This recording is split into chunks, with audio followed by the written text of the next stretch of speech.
find any treasures, please share them with me.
Where might those lovely stellar jades be hiding?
If you find any treasures, please share them with me.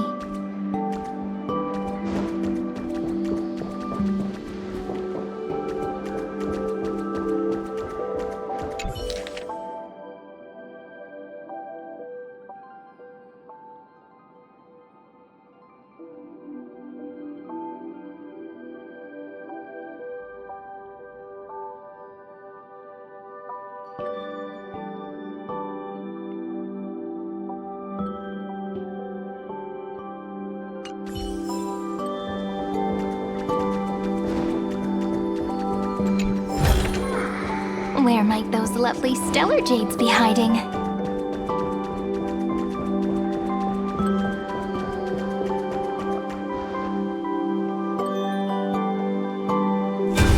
Seed of memory. These memoria are what Cyrene took in. They're the memories of all of the cosmos's life forms. Did her sense of self already become so weak in order to protect them? The path characteristic you exhibit is very special. There's no way you're just a simple memo sprite. However, I'm sure about one thing. You are a mimetic entity born in Amphoreus. Yet you only awakened with the little one's arrival and only matured as she embarked on the path of remembrance. That means your existence is completely attached to her memories. If there ever comes a day when she forgets about you for even a few seconds, or loses her last connection with Amphoreus, then you must be prepared for the worst. You will disappear in the memory zone, utterly gone, without even a single line of data to remember you by. In that case...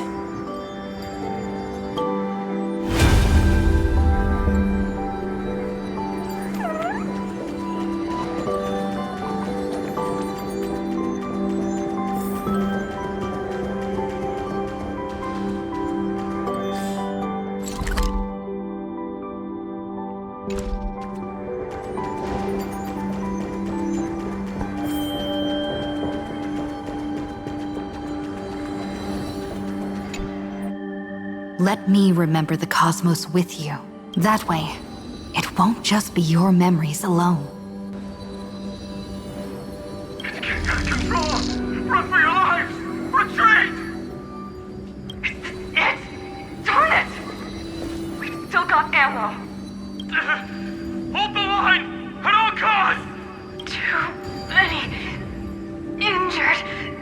Can't take it anymore.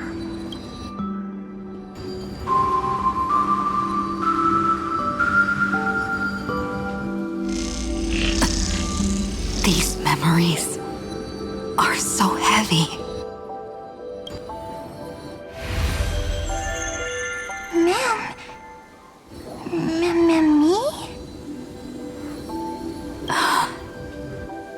Do you feel better now? Hang in there, Deliverer. I finally get it now. The instants Droid had calculated aren't about the destruction. What they want to prove is how the cosmos would come back after being destroyed. If a new life is to be born, its seed has to be dead. When the Remembrance converges with the Trailblaze, lead us to witness the miracle. Of course I will. I won't give up.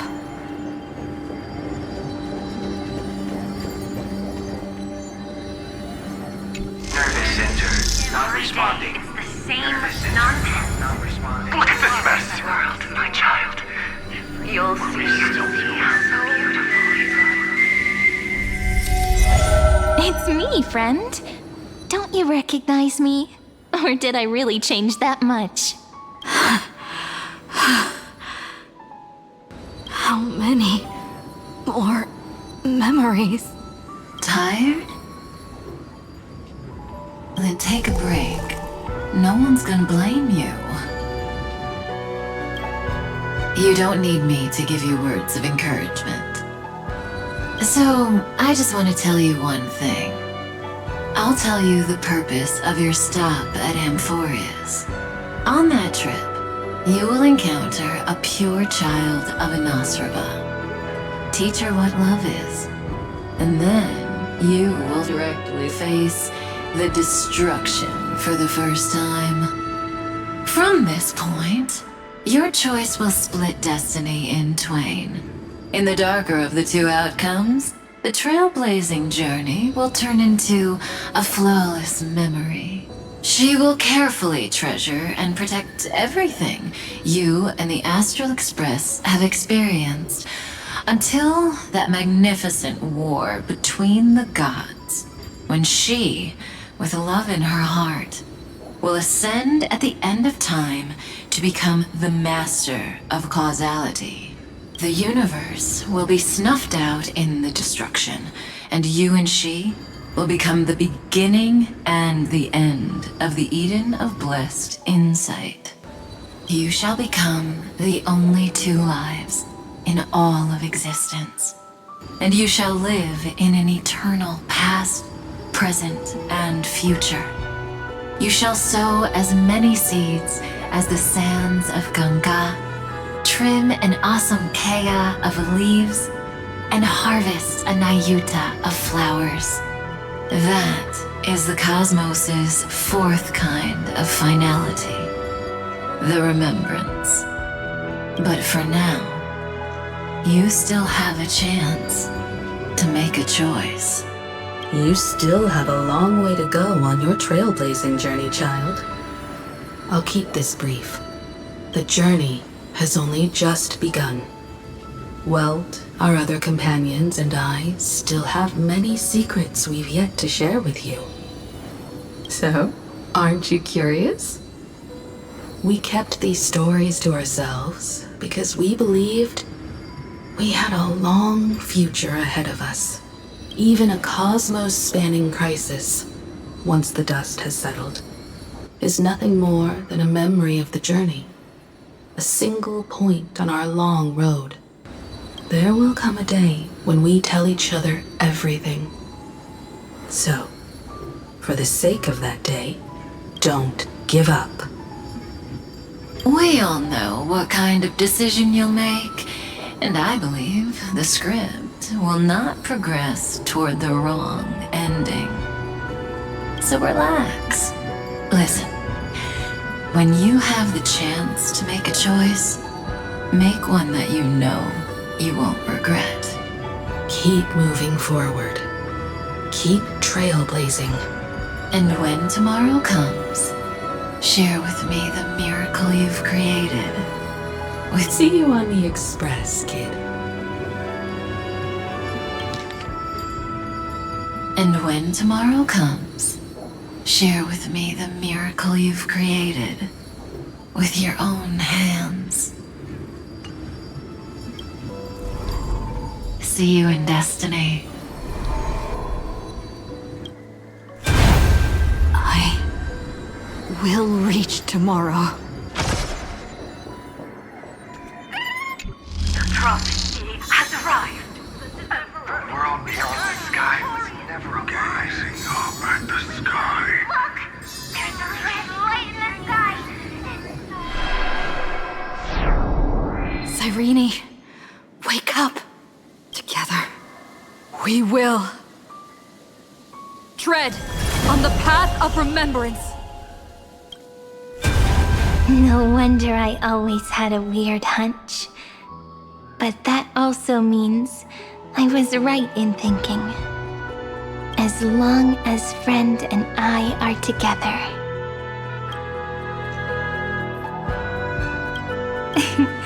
We can do anything. Our friend's shoulders are really dependable.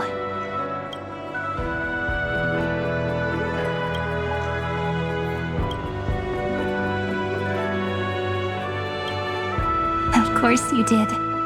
And you didn't leave a single ripple behind.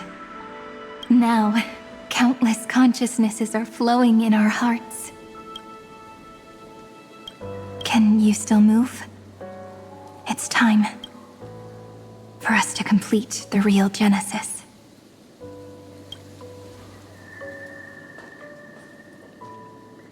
In the instant Iron Tomb's hatred devoured everything, a gaze fell upon me. The Remembrance. That was the god who appeared in Cyrene's dream. Their figure and speech were both so blurred.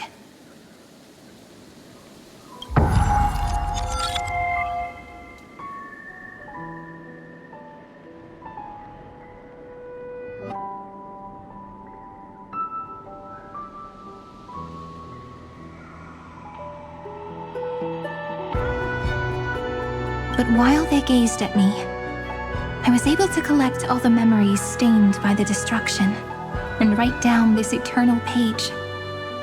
And now, we will use this tranquility to cleanse Iron Tomb's rage. Simple. Just like what it was doing to us all this time, but reversed. Did you forget? I'm Amphoreus' heart. For everyone who's a factor, their power isn't tied solely to Iron Tomb anymore.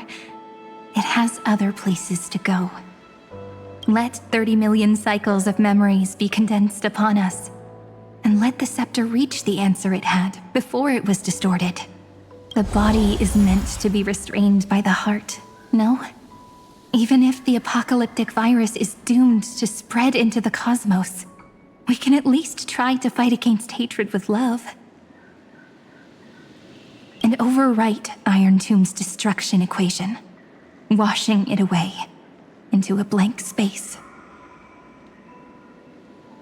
It means we will embark on the true hero's journey.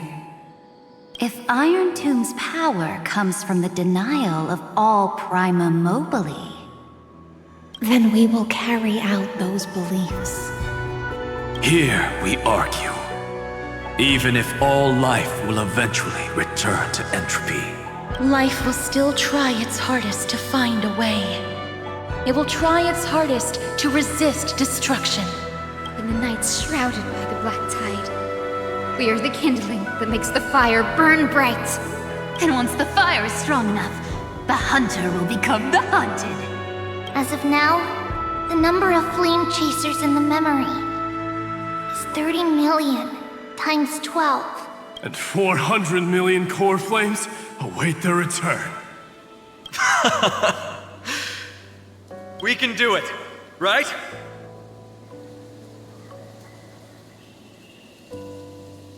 That's right. So trust us, partner. Everyone, let's head out together, and we'll burn this horrible ending to ashes!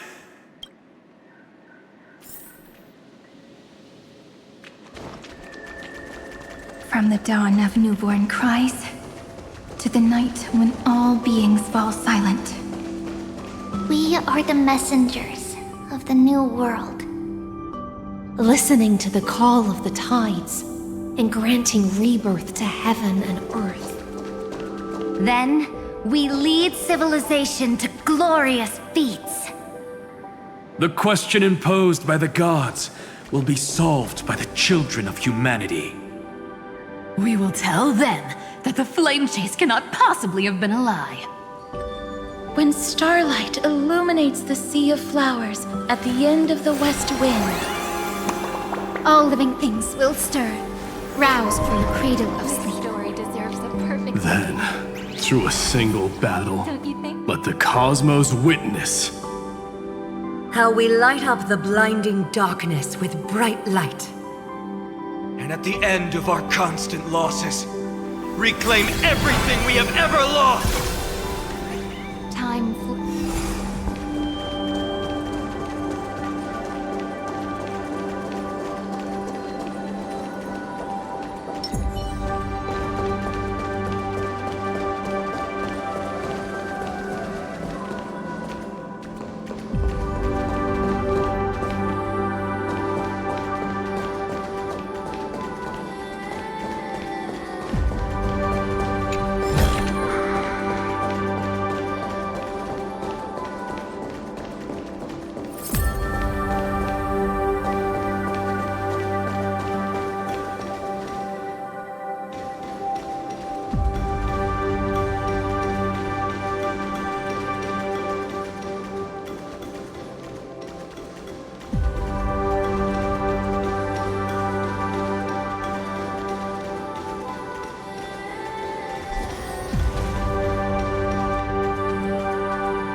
What a poignant yet warm journey.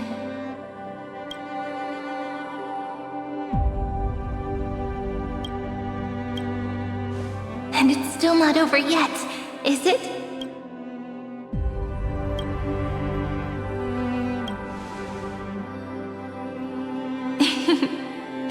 We finally meet.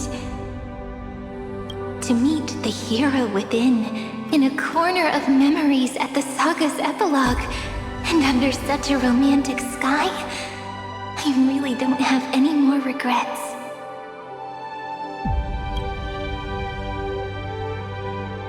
On top of that, the little seed had grown into such a big tree. Don't I look really pretty right now?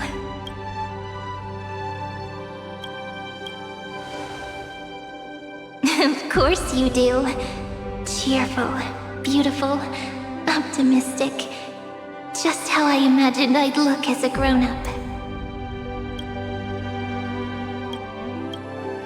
It's because everyone has been gently adding to the story you left behind. Remember how we made a promise to one another? When we met again, it'd be my turn to tell you a story.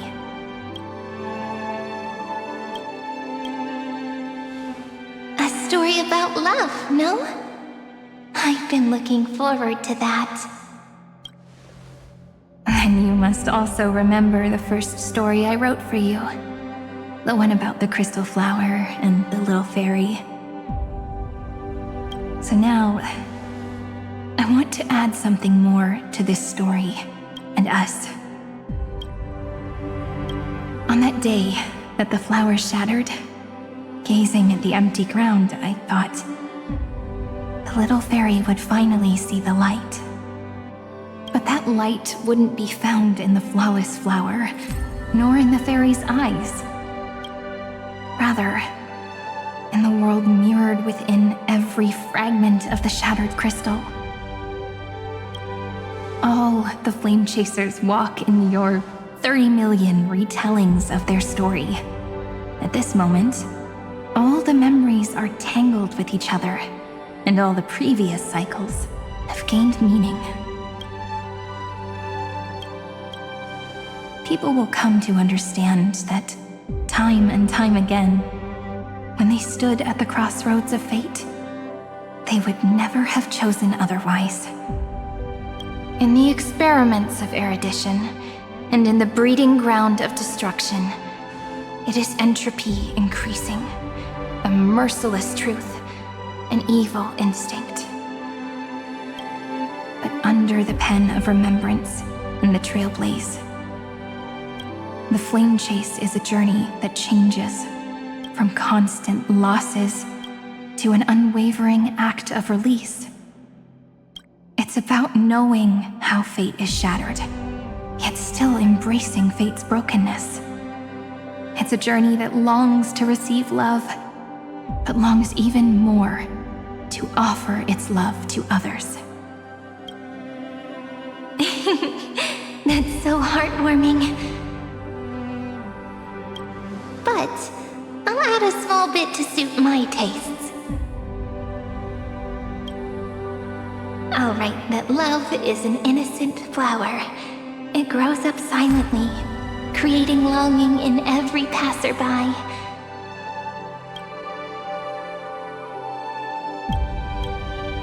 But the flower itself cannot walk into the world.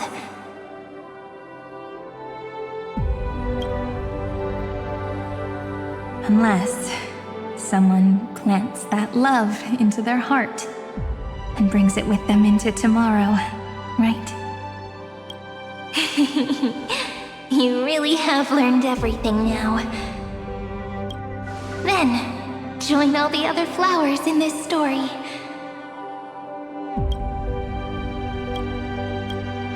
And let's write an ending unlike any before, for this world we so deeply love.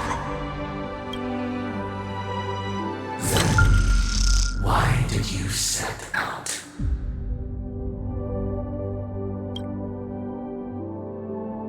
Why do you trailblaze? Who is it?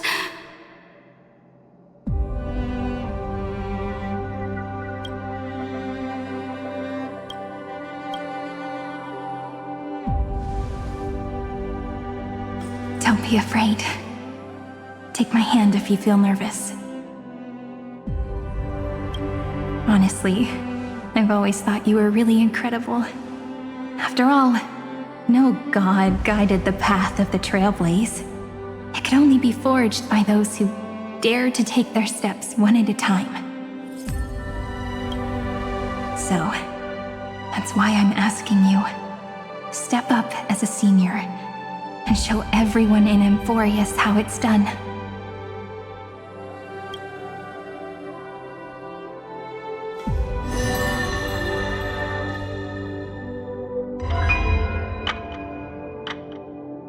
I trailblaze because my own eyes have not seen the end.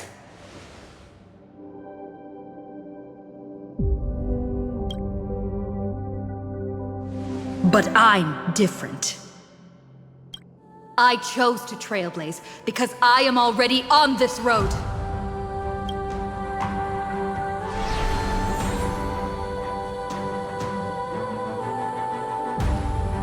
The end of chaos is a mass of pure darkness, pure destruction. However, Amphoreus' light has 13 different colors. We won't lose to that darkness, will we? Then, take a deep breath, one last time, friend. After 13 heartbeats, light will create the heavens and earth. Are you ready, friend?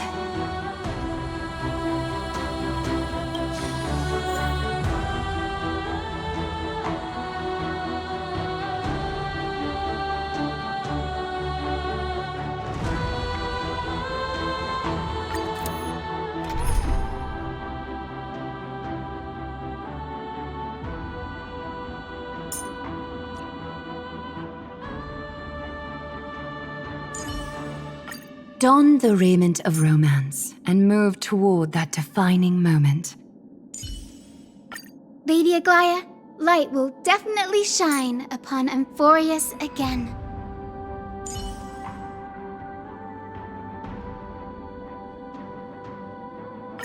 Hyacinth, let us both give life a dignified farewell.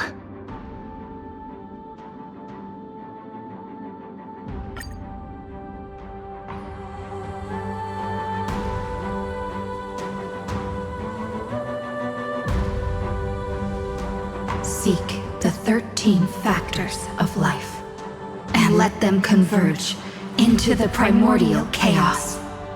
Using the remembrance of the past, we will trailblaze tomorrow's destiny, infusing a world-bearing love into destruction,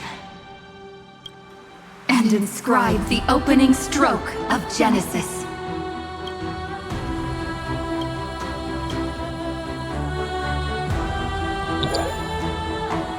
See you tomorrow. See you tomorrow. See you tomorrow. See you tomorrow. See you tomorrow. See you tomorrow. See you tomorrow.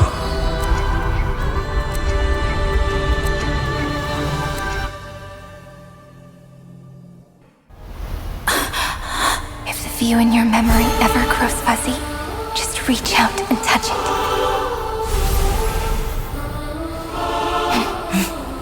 Then, restore its power to nourish the spirit. My friend, on the next page we write together, there's only one thing we need to do. Let's give this long, painful, nearly hopeless tale a truly gentle ending.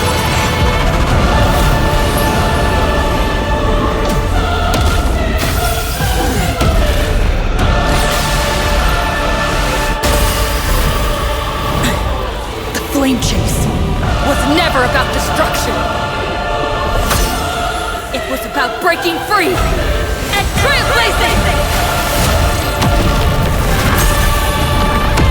And let that bright future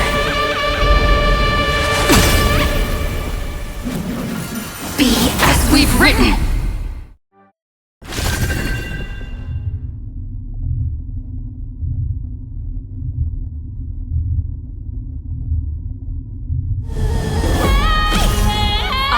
Compose 400 million sagas.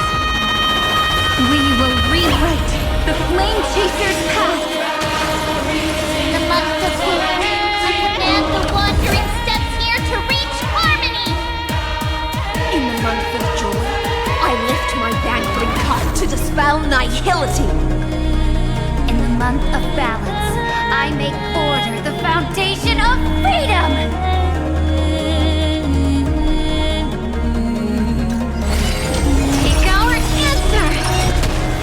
Countless threads, all within my grasp. Your fate and mine become one. Embrace new life, Pollux.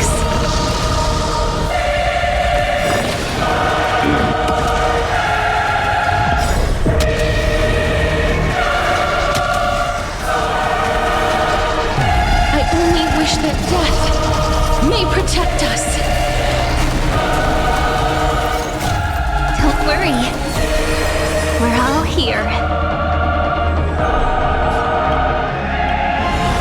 May romance never be absent. This moment into eternity! A little honesty with all light revealed with perfect clarity.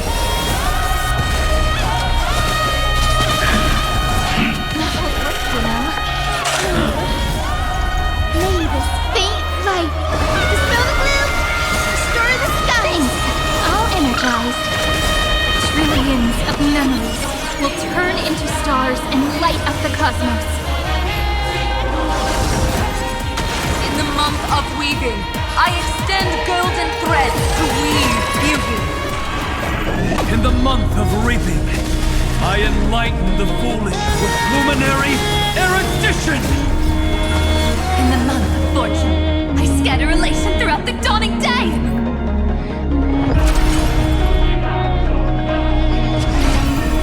May life and death sprout new buds. May bring destruction with me! That hurts a bit. I'm okay.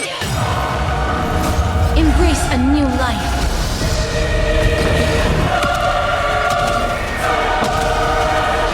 May death protect us!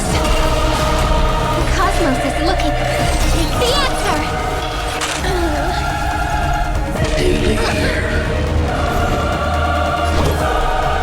Have some sunshine! Thanks. All energized.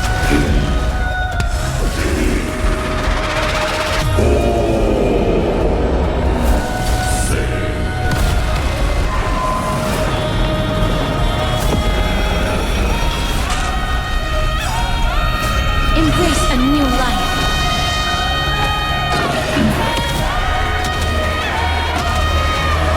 May death protect us!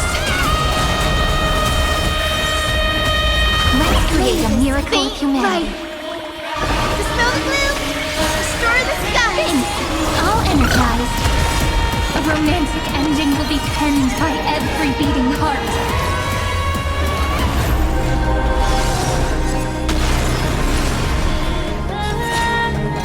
This is eternity! We're all here.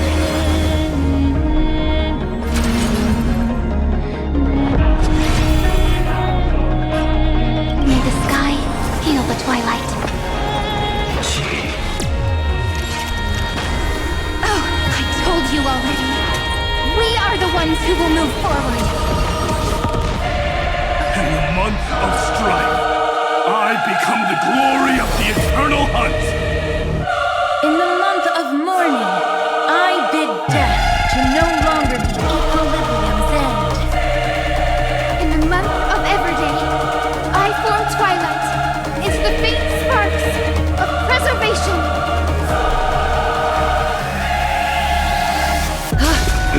Life is not so fragile. Root here. Open up! Show me the way. I shall remember this one. I will pass on your gift, lady. It's as warm as an embrace.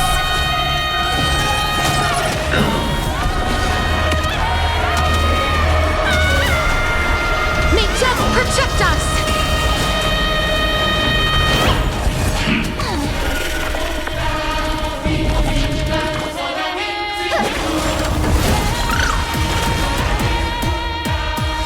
Catacombs.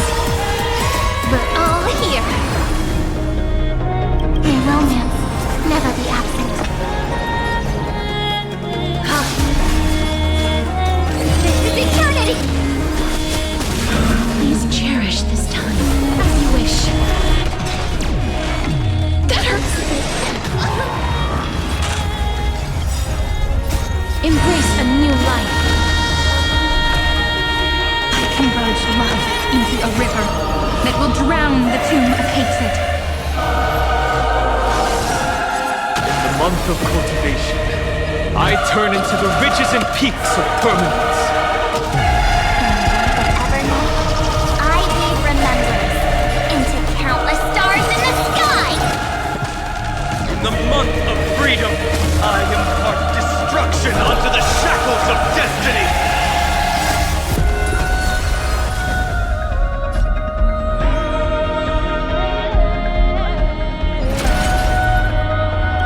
Cleanse hatred with love! Rewrite destruction with me! This is eternity!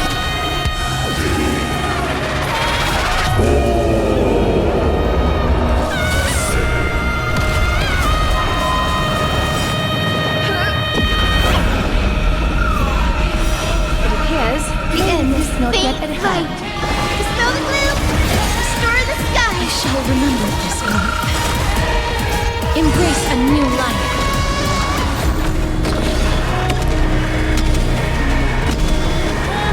May death protect us! The answer!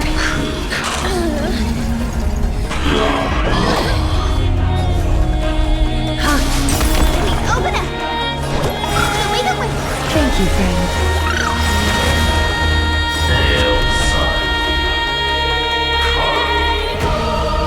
Headless giants. If you never had a chance to be the master of your own destiny, why not give us that choice? Let humanity prove to you that even the breeding grounds of destruction can bloom with gentle flowers. At the end, we shall trailblaze at dawn for the road ahead. And pen a genesis as I've written!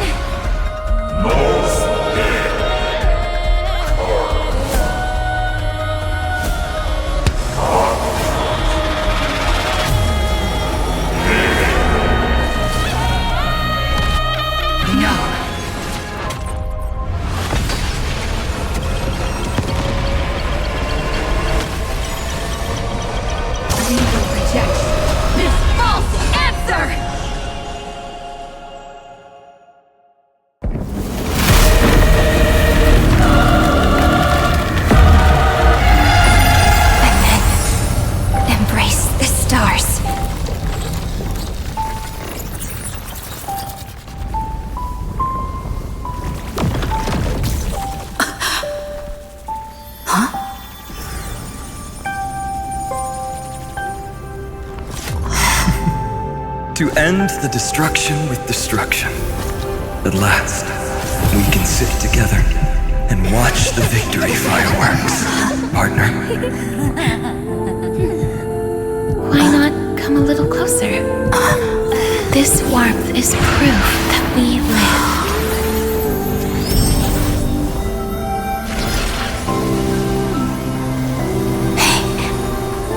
Stay strong. Eyes forward, always. This arrow isn't the end, but the beginning of hope.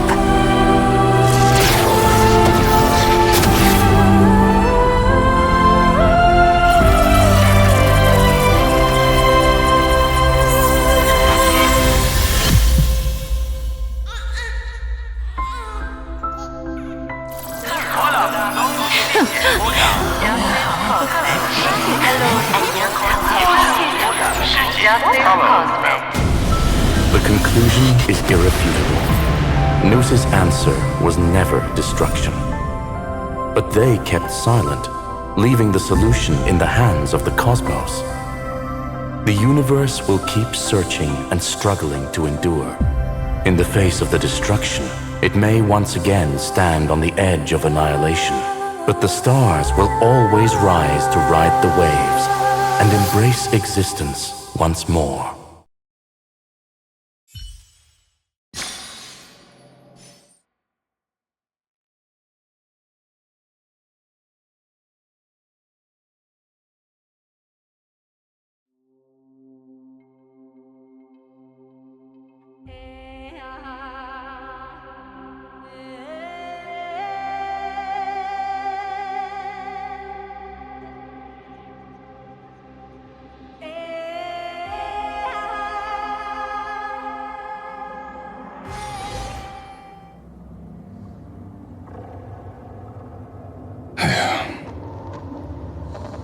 It's over. Lycurgus.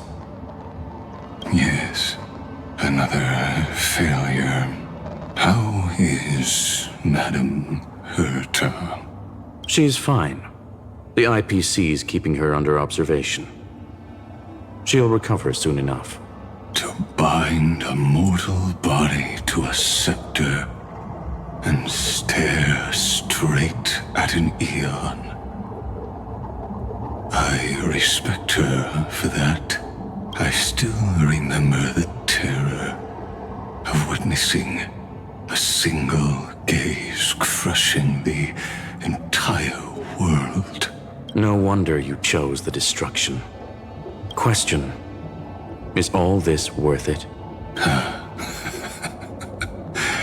There's no point in debating. This is Xandar I Kuwabara's fate. The prime mover of the universe. The first genius. And the first to fail. Correction. I was asking Lycurgus. I don't know how to measure the worth of curiosity being satisfied, but in its presence, all the bitter fruits I've sown seem to turn sweet. But your harvest was watered in blood. Answer me. Is all this worth it? It doesn't matter to me. Let me tell you a story.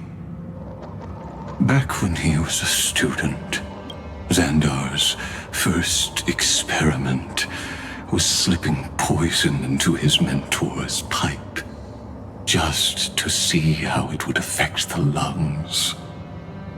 And? There was no conclusion. His conscience got the better of him.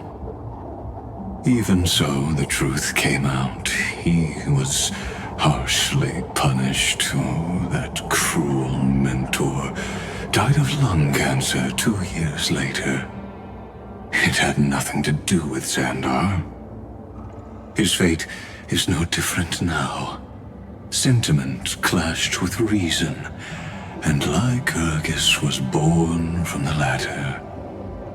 But whichever side we take, in the end, curiosity claims us all. You've handed yourself a death sentence. And yet, Iron Tomb's fall still isn't sealed, right? Fu Li, the key variable, still hasn't made their move.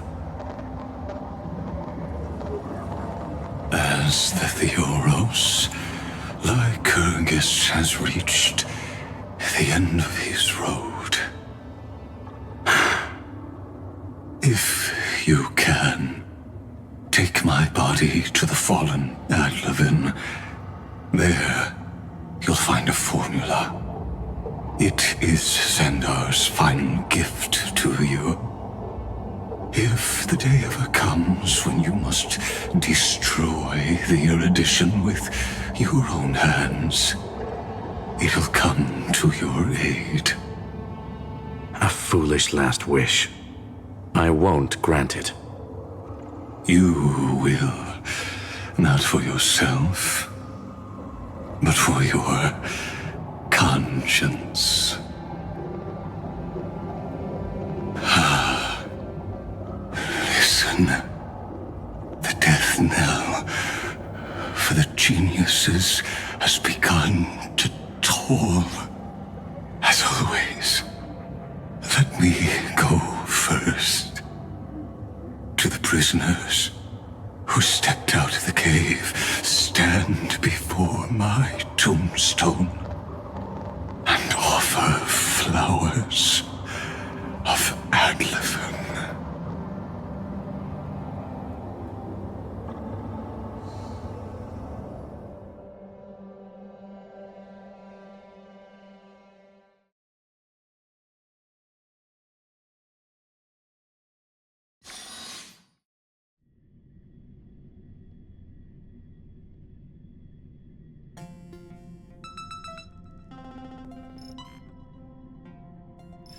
Here,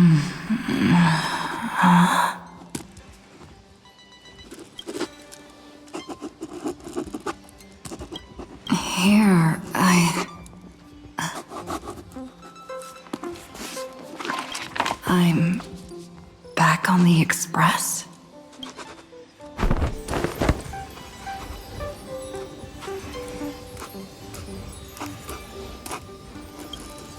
Pom-Pom? No response. Am I the first one back on the Express?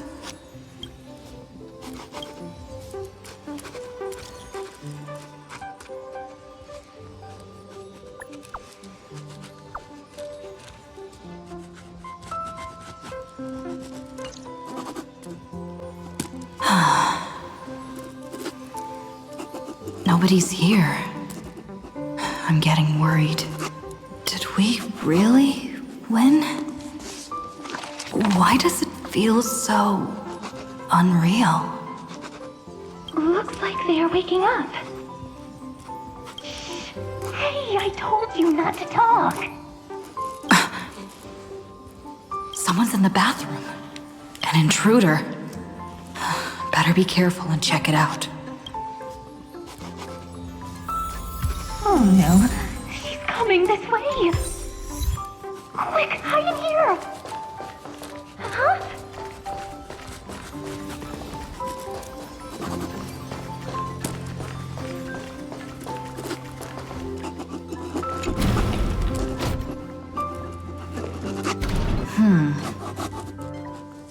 Nobody's here. Could it be my imagination? Bloop, bloop. Bloop. Oh.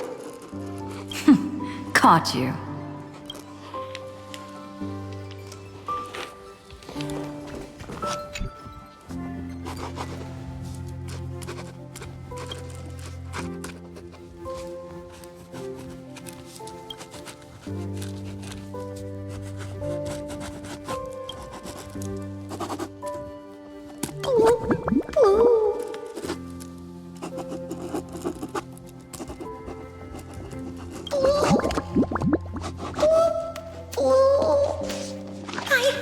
I can't go on.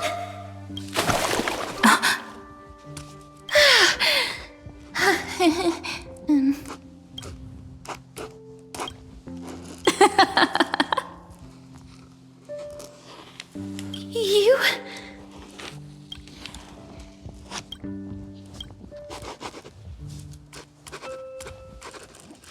Wait, please. This isn't what you think. Ugh, I told you to keep quiet. You really can't keep your cool, huh, Princess Homebody?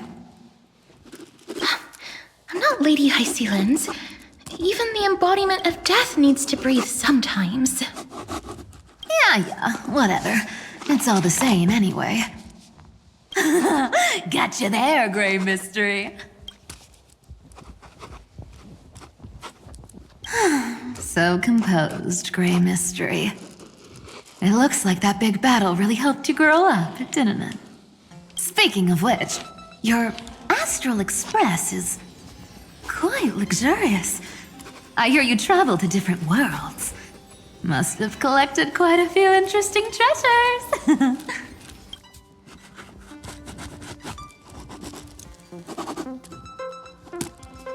Hey now, don't go throwing wild accusations around. Hey, I was just thinking out loud. I wasn't actually gonna do anything. Don't be so tense. Who knows? One moment we were shouting about love and justice, fighting Iron Tomb's virus. And next thing I know, we're all on this express. No idea how that happened. It's not just Miss Cypher and me. Everyone's been in this car for a while now. Miss, why don't you go say hi to them?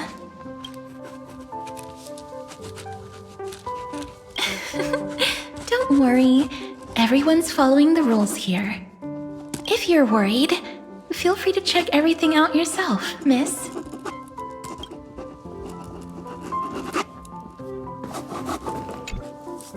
Miss, I'm truly sorry for sneaking into your bath without permission.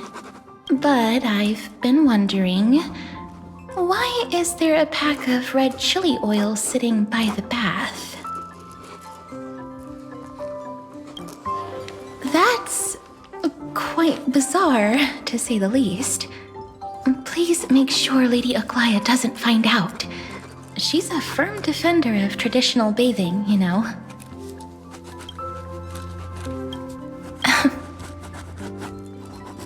We've walked around this car for a bit already. The Astral Express that you've mentioned so many times is truly heartwarming. Like one big family that never splits up. Perhaps living in such an environment made your embrace feel so warm.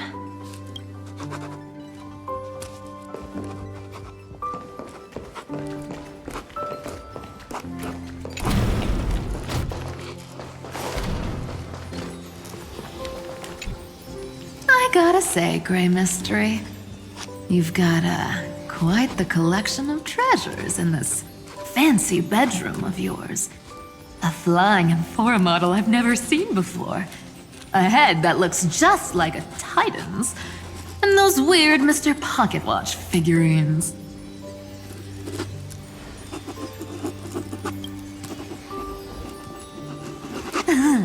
What if I don't make a choice and take them all? Oh my. Don't tell me you actually believe that. Don't worry. Delosians are the most well-mannered folks around. They never do anything like that. Besides, the reason I say they're precious is that each one carries the footprints of your trailblazing journey. Priceless treasures are the true art of thievery. When you get the chance, tell me more about your adventures.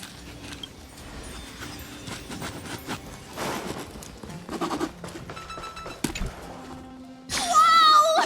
What a spacious car! And these floor tiles are gorgeous! Trian, don't run around in other people's homes!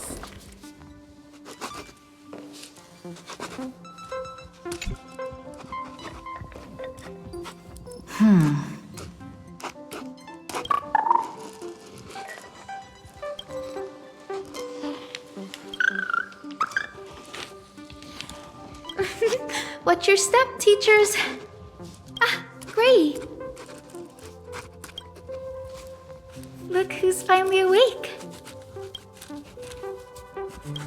I hope Cassie and Miss Cypher's little prank didn't scare you too much. They were so enthusiastic. I didn't have the heart to stop them. When we woke up, the entire express was completely empty. Not a single soul in sight. Such a shame. I was looking forward to making new friends, especially since they were Gray's most trusted travel companions.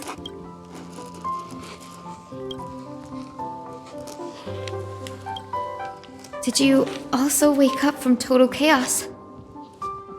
I'm afraid none of us here has the answer to that question. Don't worry. We beat Iron Tomb together, right? They must be on their way home. When they arrive, we can throw a party together. That's exactly the kind of thing Lord Finan has been dreaming about. He was just here chatting with everyone. Now, who knows where he's run off to? Lord Finan's always been quite the restless one. But you're used to that by now, right? Have another drink, my Demoose. Sure. Those three have been chatting over there for quite a while now. Why don't you go say hi to them, Bree? Those three have been Why don't you go say hi?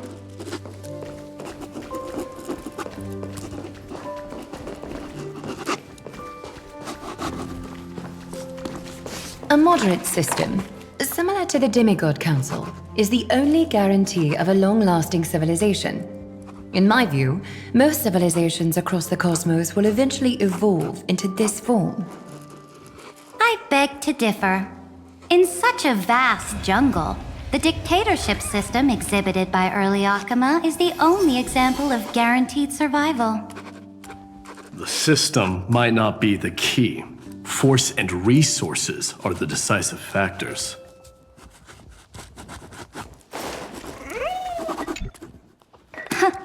Look who's here, if it isn't the master of the Astral Express. It's good to see you. Glad to see you're safe and sound. I helped myself to some equipment and drinks from this, bar of yours. Hope you don't mind.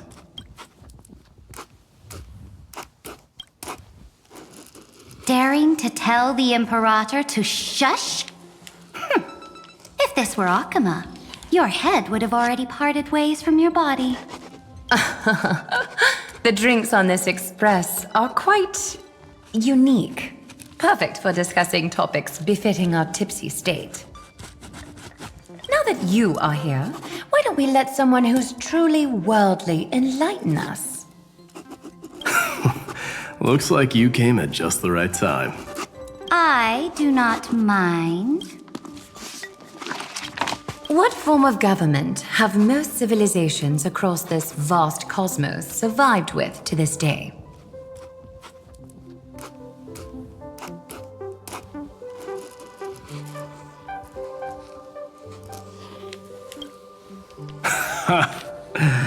That's exactly the kind of answer I'd expect from you. I bestow upon the Astral Express this supreme mission. You must spread the great deeds of Amphoreus to every corner of the cosmos. Thus, capable individuals from countless worlds will surely find inspiration in the Flame Chase's tales and embark on their own grand journeys. It's hard to say if that'd be a blessing or a curse for the cosmos. I can imagine our conversations here will only get more unrestrained. Don't let our rare moments of joy hold you back. This banquet on the Express truly lacks manners. You may leave. I permit it. That man just left. Wouldn't even stay for another drink. He needs to show more respect. If you're looking for him, try your luck in the car above. Speaking of origins, Kremnos was the first Amphorean city-state to establish the Council of Elders system. But we stopped iterating on it around the year 3000 of the Light Calendar. As for the reason, a system is but a blade. As long as the one who wields the sword is valiant enough, even a dull blade can sweep through thousands. Don't forget that the Flame Chase army under the Imperator's command actually managed to subdue the Kremnoans during the Chrysos War. I'd say that wasn't a victory of the system, but rather a triumph of the Flame Chase army's might and the Imperator's cunning strategies. Wouldn't you agree? Interesting. Trying to sway my position with flattery, are you? This is not flattery. See, this is what happens when you put the Empress of Law and the Crown Prince of Strife in the same room. Go meet the others. I'll keep an eye on these two Chrysos heirs and make sure their discussion stays at a pleasantly tipsy level.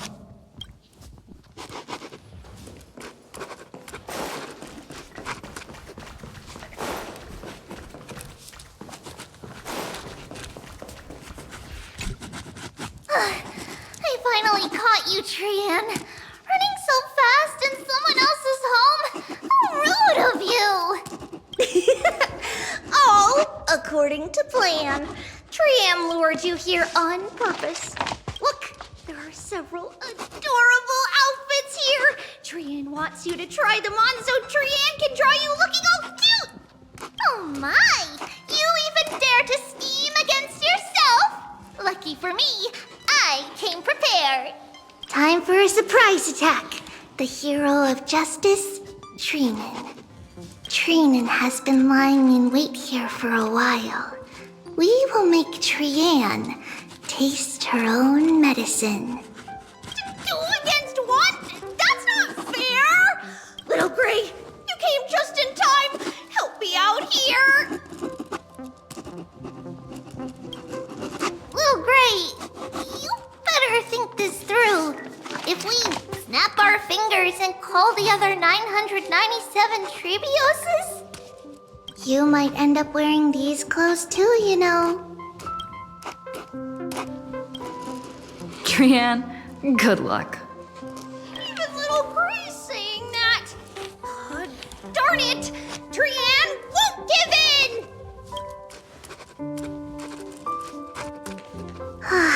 Trian ran away.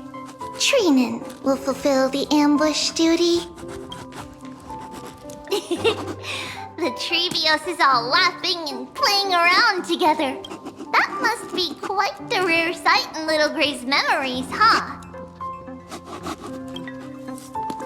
Yeah, everyone will be alright. Look, every hero has put down their burden and returned to their innocent, childlike selves. After all, just thinking about how warm and bright Little Gray's tomorrow will be fills us with genuine joy and lets us breathe a sigh of relief. So, today, why don't you let Treeby enjoy some rare moments of childhood too? Oh, wait up! Trian, don't you dare run away!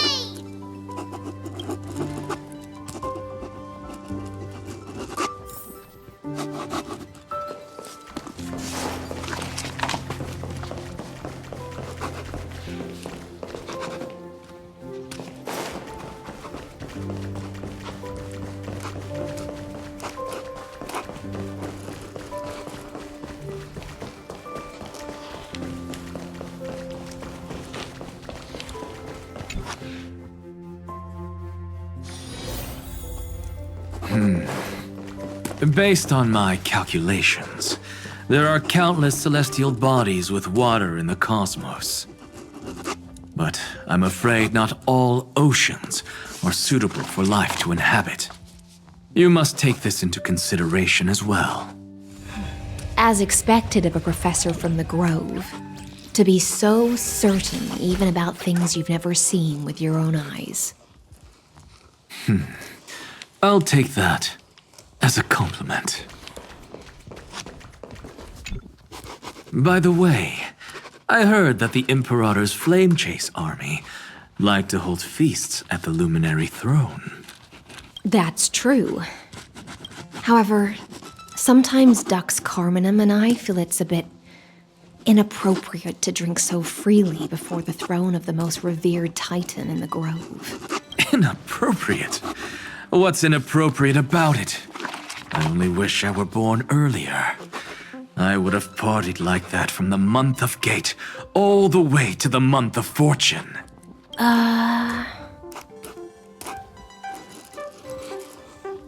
Blasphemy is just a phenomenon, not the end goal. I'm sure there are plenty of people across the stars who question these so-called eons or paths. Didn't I spend some time in that Lycurgus's head? I sure learned quite a bit about blasphemy from that experience. Humans create gods, and gods shape humans. Who's really the one trapped? The creator or the believer? Professor Anaxagoras, let me just check one thing. You haven't bought into those twisted theories of that Theoros, have you? Don't worry. The difference between a genius and a madman is that a genius shares lethal truths, while a madman tries to force them upon others. I see. It's like drinking honey brew at a banquet. Likeable folks invite others to raise their cups together, while the unlikable ones force others to drink with them. Being able to break down complex information into common sense like that. You're quite the scholar yourself.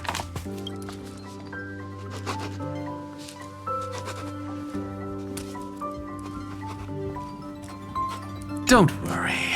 The difference between a genius and a madman is that a genius shares lethal truths, while a madman tries to force them upon others. I see.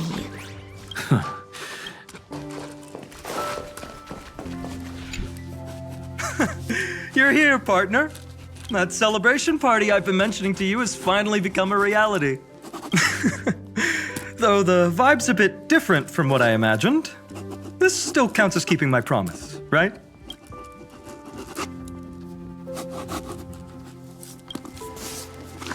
What you speak of has indeed already come to pass.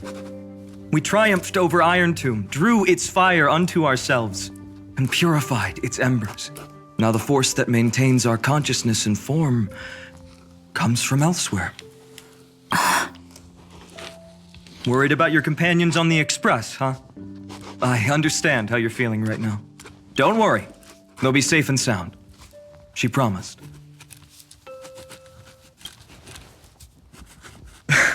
Don't worry, she always shows up at just the right moment. The Astral Express. Honestly, it really feels like home. I can imagine how much you, Dun Hung, and Miss March must have missed everything here when you were trapped in Amphoreus. The beautiful windows, the soothing music, your fellow travelers on the Express. Like how golden wheat stalks sway in my dreams every night through the countless cycles.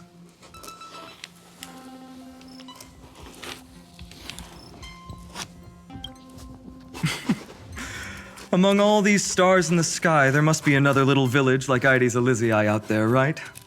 I think I've found my own wish, partner. Someone once told me that home is where you can be truly free and at ease. Maybe roaming the cosmos with you all is my strongest desire right now. All of us together, of course. The Shinjo Alliance, Penacony. I blame my poor imagination. I can't picture what those worlds look like at all from Dun Hung's descriptions. So I have to see it with my own eyes, right? You're finally here. She has something to ask you. Well then, I'll leave you two to chat. Thank you, Finan. After such a good sleep, you must be bursting with energy now, right, friend? Sorry about that. Since it's our first time visiting the Express, I was hoping everyone would behave. But it turns out everyone's quite the character, aren't they? You know what I mean, right? How about we take a look back at everything that's happened so far? Together, we triumphed over Iron Tomb. It tried to transform into trillions of viral clusters to infect the cosmos. But the heroes threw themselves into the golden flames, becoming arrows that purified the destruction. The fall of Iron Tomb also symbolizes the demise of Scepter Delta ME13. Amphoreus, the home we sacrificed everything for, now exists only in the memories of the cosmos. So, this isn't real. Just a dream. An illusion. Oops, wrong answer. Huh? In that instant when you broke through space-time with the Trailblaze, carrying all the world's memories back to reality, that world, once shackled by data, became a seed waiting to sprout in the cosmos. Did we really manage all that? Just as Kaslana's rage of 30 million cycles made the destruction shed a drop of golden blood, perhaps we too have already left long trails on our respective paths.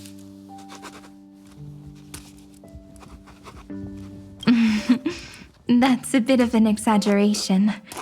None of us can become true life forms yet. At least, for now. But Amphoreus already has a tomorrow. So as long as you carefully preserve and tend to all the seeds, then when the Trailblaze creates another miracle someday in the future, I believe this world we deeply love will sprout and bloom into a beautiful flower. Don't worry, I've already kept all the seeds safe in the first fruit for you. And its name is As I've Written. So, it's time to reveal the correct answer. This isn't a dream, nor a fantasy. It's the epilogue of As I've Written. At the end of the story, the characters take their final bow and embark on a journey of no return. The one who wasn't part of the story, yet helped write its romantic ending. She bid farewell to her friends and returned to her home beyond the tale. Promise me one last thing, friend. When we say goodbye, give me a smile, okay? I will, Cyrene. Every star that the Trailblaze passes by will remember the name of Amphoreus. Hey, it's not fair that you get to be the only cool one here. We'll keep an eye on her.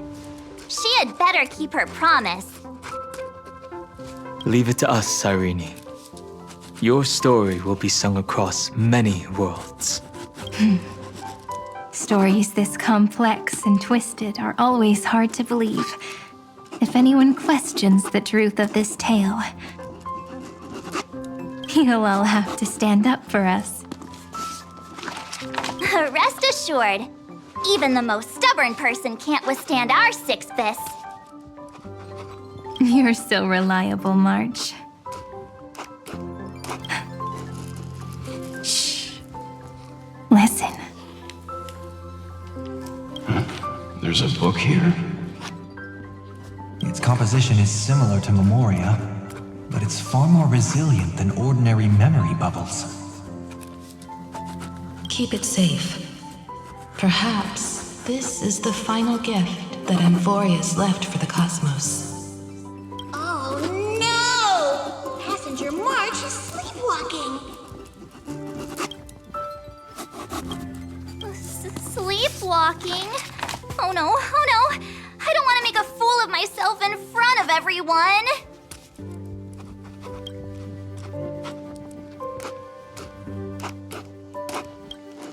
Huh, dream on!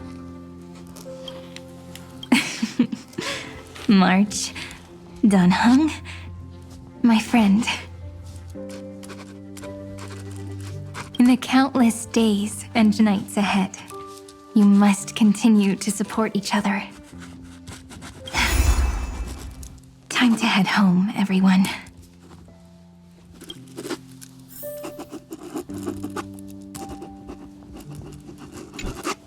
Leaving this place means As I've Written will conclude here.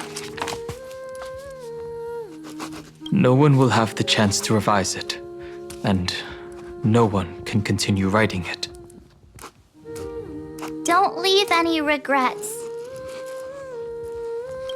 What magnificent words could possibly do justice to the finale of such an epic tale? I've been pondering this while you were sleeping. Now, I finally have the answer. Let's keep it simple and sweet. In our virtual extrapolations, we've lived through epochs longer than the lifespans of many stars. No language in this world, no written words, could ever carry the weight of this journey. In that case, let's not be bound by the minutiae of words. Those who understand its passion and romance will naturally be moved to tears by the final period placed at the end. And now, it's time to say goodbye to our readers. And so we reach the final page of As I've Written. Let's not leave behind any regrets, everyone. Everyone's here. Who wants to write the first line? Going first is the hardest job. I don't want to make a fool of myself. How about letting the great Imperator draft it for us? Are you all such cowards? Then I shall enlighten future generations, just like the 30 million cycles of flame chase. Without me, there is no world. Go think, observe, and conquer. What's wrong? Everyone's gone quiet. The great Imperator set the bar way too high. How are we supposed to follow that up? Where the Emperor leads, loyal subjects must follow. I guess only the Dux Gladiorum could possibly match that kind of overwhelming presence. Me? That suits me just fine. Once the deed is done, one should leave decisively, letting posterity judge right from wrong. Until we meet again in our next conquest, my dear dukes. The stars shall sing of the Imperator's great journey. I should have shared a drink with you all, Dux Goldweaver. Loosen up, High Ceilings. Life is like the ocean. Tides rise and fall, and everything eventually dissolves into the waves. So, sing your heart out in every moment of your existence. Whether it's a feast or the nihility that awaits ahead, I will find its radiance and sing its praises. May the next feast be eternal. Miss High Ceiling's toast is so poetic. Does everyone have to be so poetic? In my opinion, we should leave some real words of wisdom for future generations. Next up, any volunteers? I'll do it. There's no dragging one's feet in the Kremnoan language. Does the Kremnoan language even... Haikith, don't interrupt. Kill the play, and games shall be born. Kill the strife, and glory shall descend. Not bad at all. But now I can rest easy. After all, the lines I prepared are way more profound than yours. Ha! If nothing else, you're certainly unmatched when it comes to singing your own praise. Farewell, everyone. If we meet again, I shall once more become your steadfast support. That's a promise I won't back down from. Mighty Mos, become king. What's up, Cass? It's nothing, Lady Trebios. I just finally realized something. Then speak your mind, and let your words be immortalized on the page, Cass. If your heart still has room to spare, share a bit of gentleness and softly cherish all the beautiful things around you. That's so beautifully said, Cassie. Thank you, Miss Hyacinth. My only small regret is that I couldn't fully embrace this world I loved so dearly. I hope those who read these words can fulfill this wish in my place. Everyone, let's meet again at the end of the West Wind. The place you reside is the gentle sea of flowers. Well then, it's my turn. Take it away with your performance, Anaxagoras. This time, you won't have to worry about being interrupted. Then I must thank you all for being such a captive audience. Now, with this golden opportunity, I shall reveal to the world my insights into the world's ultimate truth. Truth is a solvent that dissolves all things in the world, and thus cannot objectively exist. I have a brilliant proof for this in mind, but since we're nearing the end of the story, I shall not elaborate. Is this your final question for future generations? No. This is an established fact, not up for debate. I call it Anaxagoras' last theorem. Oh, you. Still as profound as ever, Professor. We've got time, you know. If you don't explain it clearly, future readers might not grasp your true meaning. The true meaning isn't important. What matters is the emotion that stirs within them when they read these words.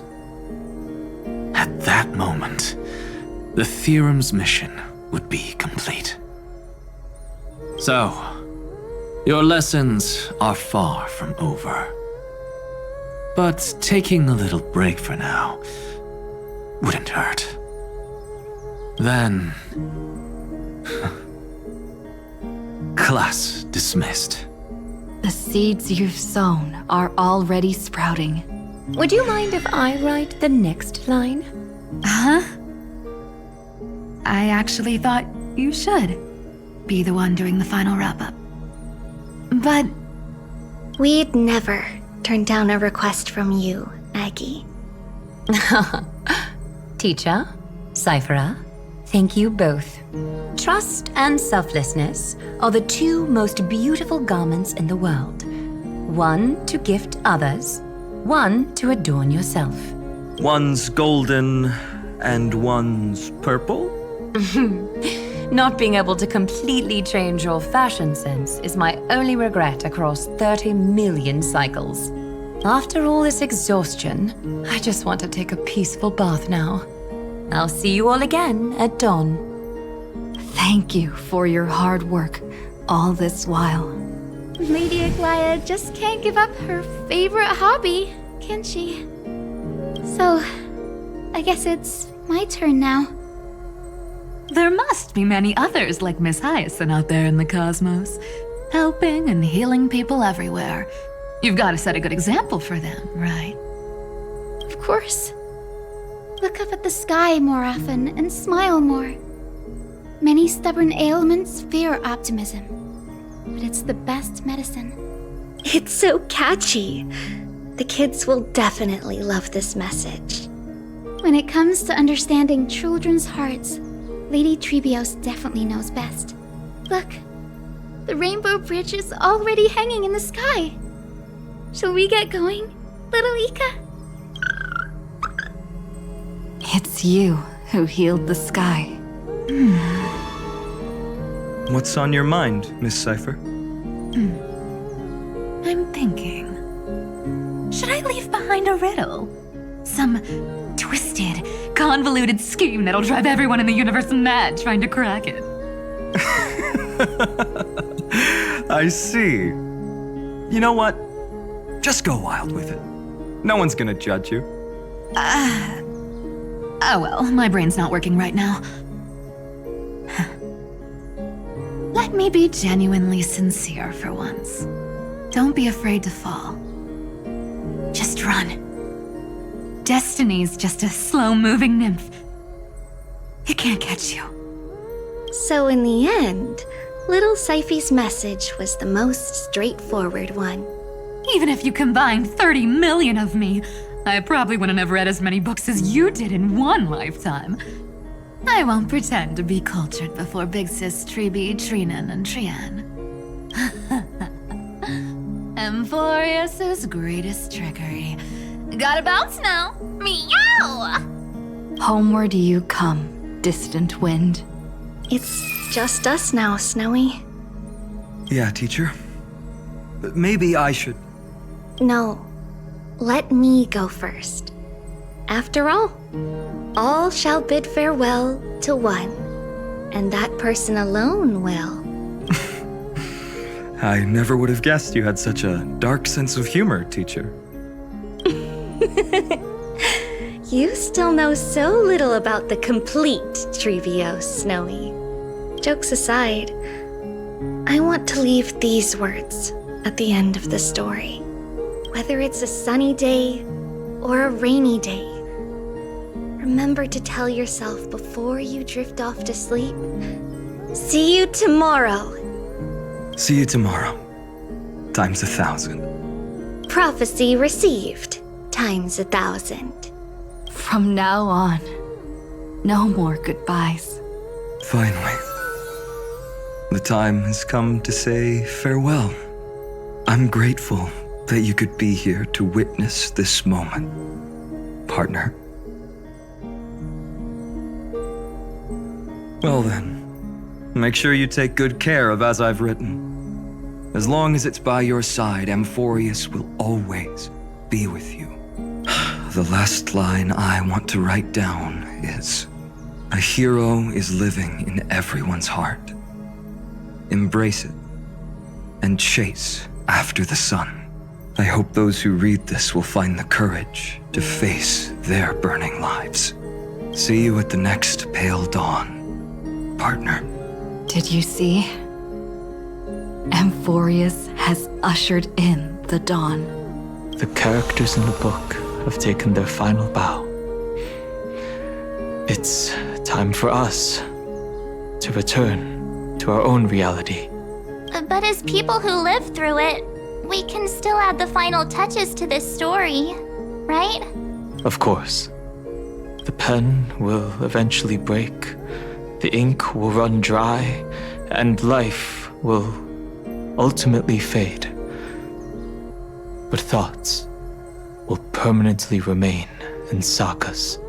If time is an endless cycle, then forget the bitterness that keeps repeating, and remember only the moments of happiness.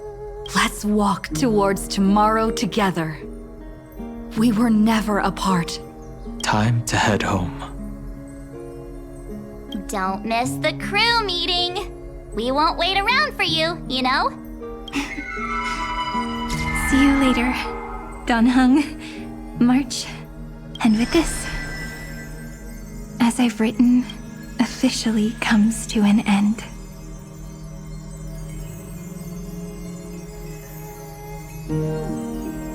We're its co-authors, after all, friend. Once the words are written down and have been read by others, the meaning they carry is no longer in our control, leaving the freedom of interpretation to every reader who opens it. Don't you think there's something romantic about that? As for what this story means to you and me, let's keep it close to our hearts. After all, we've always had this unspoken understanding between us. Whoa! Passenger March! Why did you suddenly wake up? You scared me so much that I dropped that book! Welcome home, you three. Thank you for your hard work on this Trailblaze. We might need to reshuffle the seniority rankings of the Express crew if we count the years you spent in Amphoreus. Hey, I was the first one to get dragged into it. Does that mean I'm gonna be the oldest member of the Astral Express now? Miss March hasn't lost her innocent nature even after all these long years. In other words, she hasn't really grown up at all. Hey! This is the first time I've been able to examine as I've written up close. Miss Irene's handwriting is gentle, yet steely, with an underlying strength. I had no idea it was so sophisticated. Looks like I need to brush up on my knowledge in this area. Maybe start with a few basic books first to get your feet wet. Look who's talking! As if you're not glued to your phone in your room all day. Huh? Wait, something fell out. It's... Is that a bookmark? In a corner, unknown to everyone. There was actually an untold interlude that took place. I left it out of the story because it involved a choice. A choice I made for my own selfish reasons. Can you forgive me, friend? I made a decision on my own. While you were away, I wrote everything about it on this little card. If you can find it in your heart to forgive me after reading it, please. Add this final note to the conclusion of as I've written.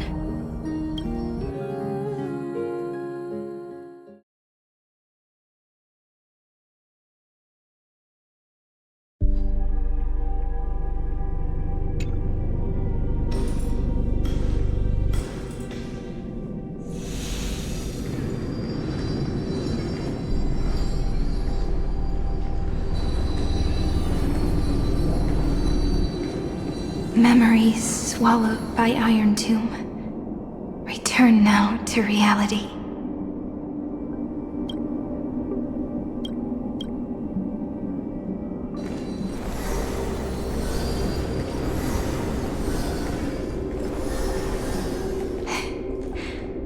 And don't lose your way.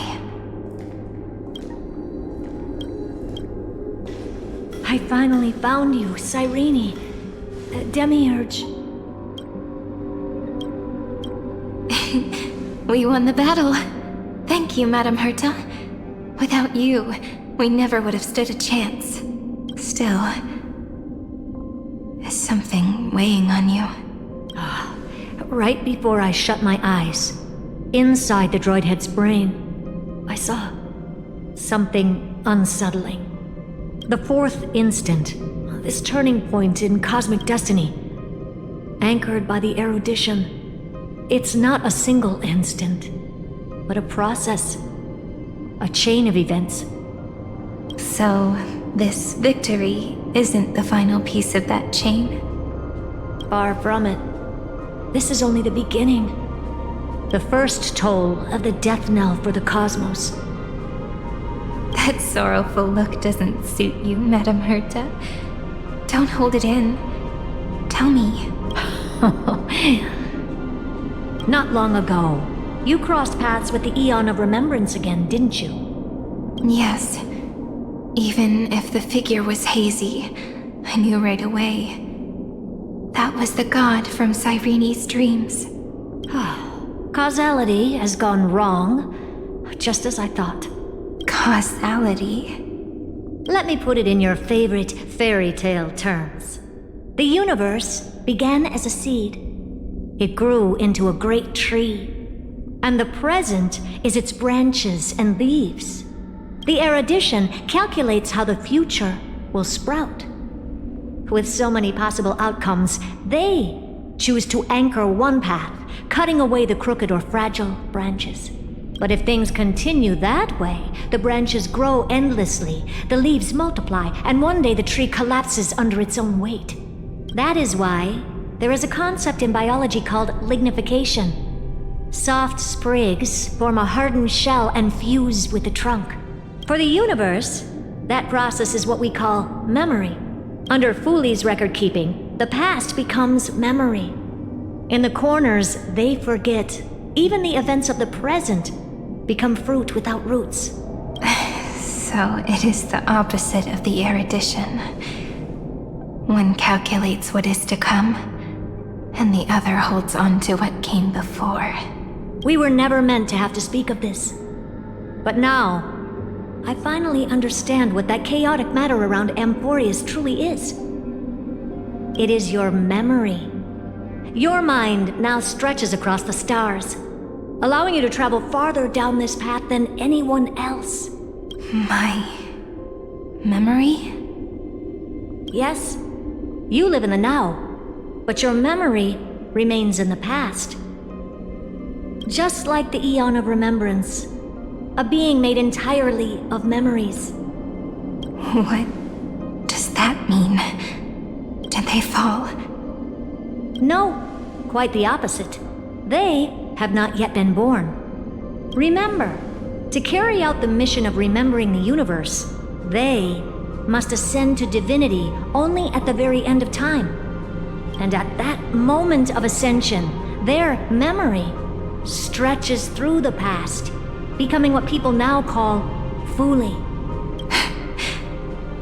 That is why they feel so distant, so cold. That crystalline form is just an empty shell. I do not know how the Garden of Recollection managed to hide this until now. They must have their reasons, but none of that matters now. Here in the present, we cannot know who will become Fuli. But one thing is certain. They will be born. And those who might become Fuli all share the same characteristics. They are known as children of remembrance. Pure child of Anasrava. Both of you. Children of remembrance. So help us. Find where Amphoreus' memory began, and bring it out. We are the sacrifice the garden used us. The pure child of Anasrava. Abandon us! So that name, it was never my past. It was my future. Or maybe it is the present. Noose has revealed to me two paths, and on both paths, I see you standing. The first, follow the trail of memory you have forged. Break free from this world and reach for the stars. That would mean Amphoreus' causality will no longer concern you, at least not the person you are now. Go on. The second, you come to a stop and fade, offering yourself to become the memory that carries through Amphoreus. Perhaps this is the choice every pure child of Anasrava must face. That choice means I'll remain in the past forever. And more than that, it means you will close off Amphoreus' causality. This world is sealed. The effect that the remembrance brings to it will all converge on one thing. That one thing is you. No more eons will interfere with this part of history. No more blank spaces in causality. The present will be set in stone and become indestructible. There are two paths, and only one leads to the right end. A droidhead didn't tell me the answer, but I can guess what might happen if you choose wrong. With causality incomplete, there is a chance Iron Tomb could rise again. So even the gods of the cosmos are unreasonable. If you want my advice, stop thinking so much. Ask yourself what your heart truly wants. Choose the first path, and you might survive as a memo sprite. You may even walk beside them for a while. Even I can tell how much they mean to you. Especially the little one. But if you take the second one, then you may have already lost the chance to say goodbye.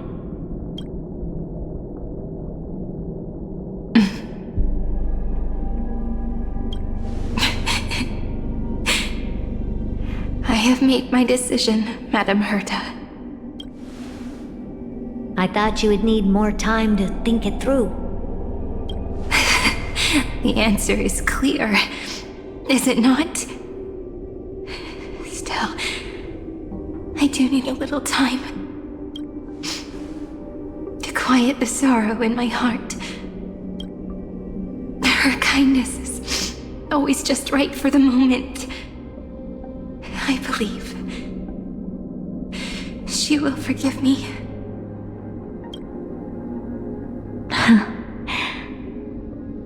I will say no more. I would rather not break the mood. But may I ask you one last thing? course. Why?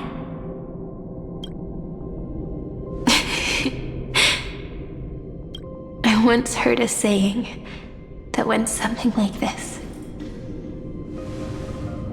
Divinity is flawless humanity, and humanity is flawed divinity. We children of Amphoreus gave up on gods long ago. Those beings who love to play pranks on the universe. I believe in her much more than I believe in them. And I believe in who I am. As a human. Oh.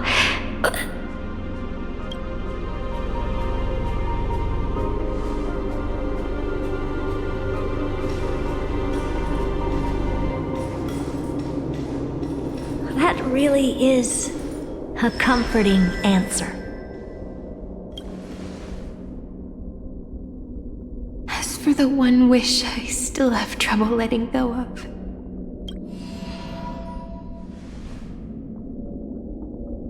One will remain in the past. One will walk toward the future. I believe that the one I cared for most will witness on behalf of the ripples of past reverie. Every starlit tomorrow.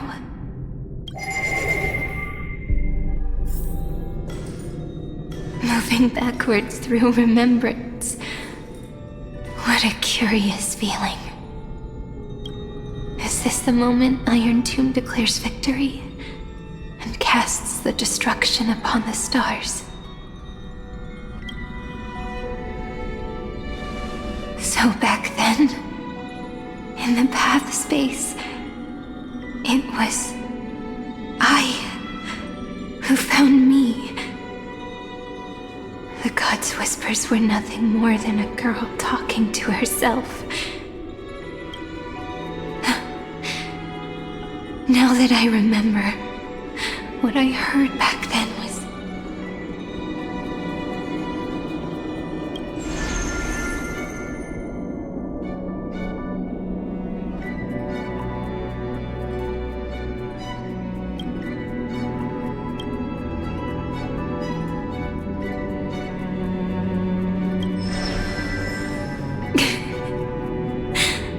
All I wanted to say was, don't give up.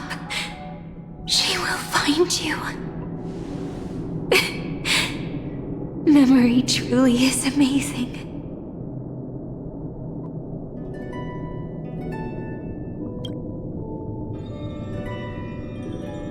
Then let me wield this power. And plant the seed of causality for the miracle that is destined to bloom.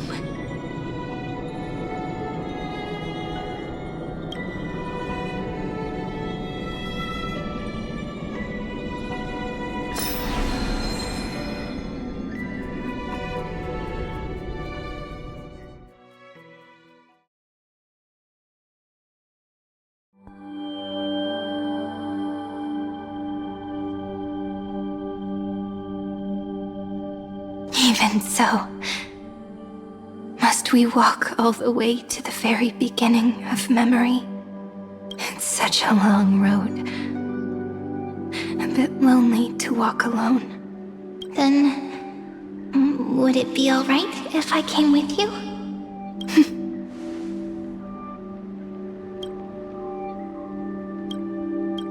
As long as it's Peach, even 30 million wouldn't be too many. One is enough. Take a deep breath, and then we can set off, alright? Follow the ripples of remembrance into the past. Reconnect every moment in which the gods made themselves known. Clearly, cause leads to effect. But now, the future gives new meaning to the past. Effect flows backward and nourishes cause. Maybe that is what makes memory so beautiful.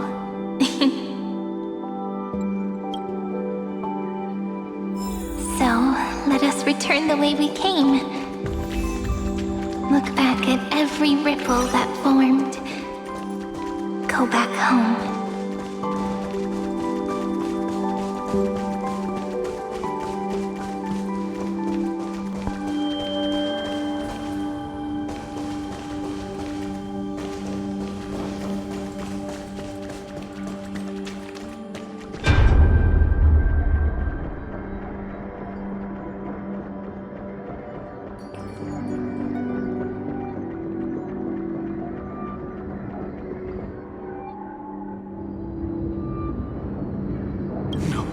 No!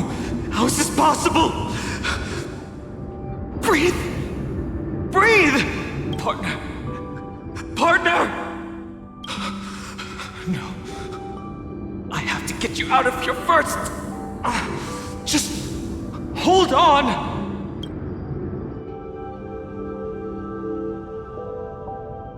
Remember? That pale dawn breaking through the endless night? The spear of strife nearly claimed her life. And it was you, you, playing God, who cradled her body with your gentle gaze. Then, before Ornyx's altar,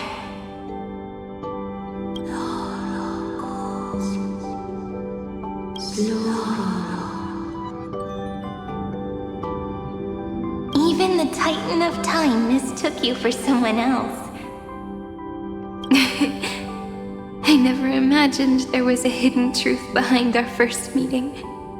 The first time was also the last time I saw you, friend.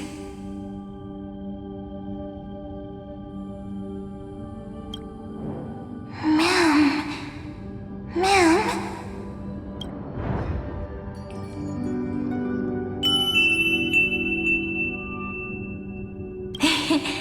That melody from the memory. I've got it now. And so, the miracle was able to slip away from death temporarily. I'll leave her to the casteress of the past. She will keep her here, in the world of the living.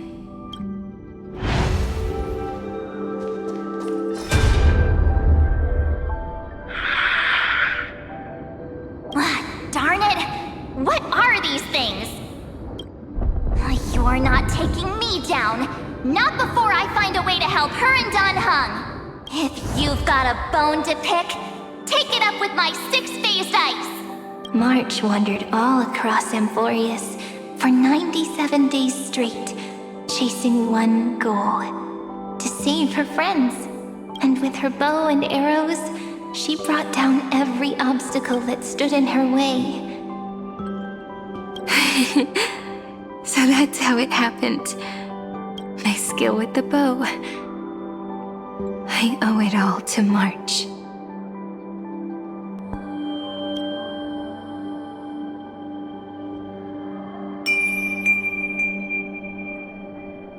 What a sweet note. I've got it now. And so, in a memory from the past, you inherited March's mastery of the bow. And that arrow bearing golden flames will streak across the stars in the future, becoming a glimmer of hope for the cosmos.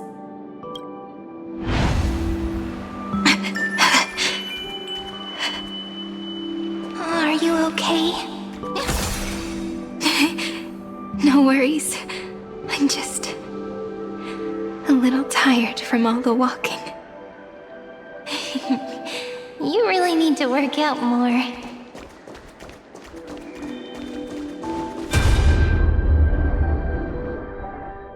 Three paths interweave and fetter Amphoreus, co-authoring the fate of the world.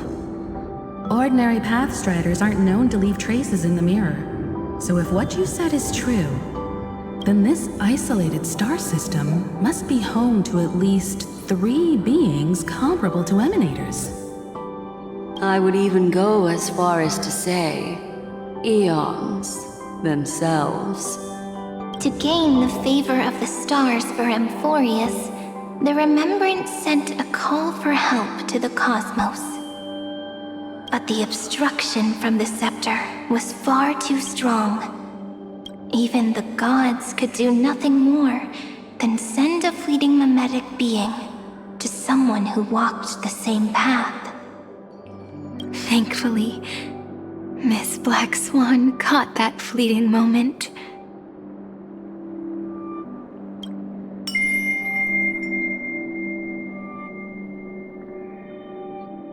Though that signal drew some unpleasant attention as well. Looking back now, it was all worth it. The cosmos showed us a kinder face. Thankfully, she has a different understanding of the Remembrance. Miss Evernight once said that the Remembrance wasn't looking after Amphoreus, but rather scheming and preparing to devour the paths. Her deduction was perfectly logical, but she failed to account for what the humans in this story could achieve. Maybe I have a scheme of my own. A scheme that will bring happiness to everyone. Please keep helping them. And the others in the future too, Miss Black Swan.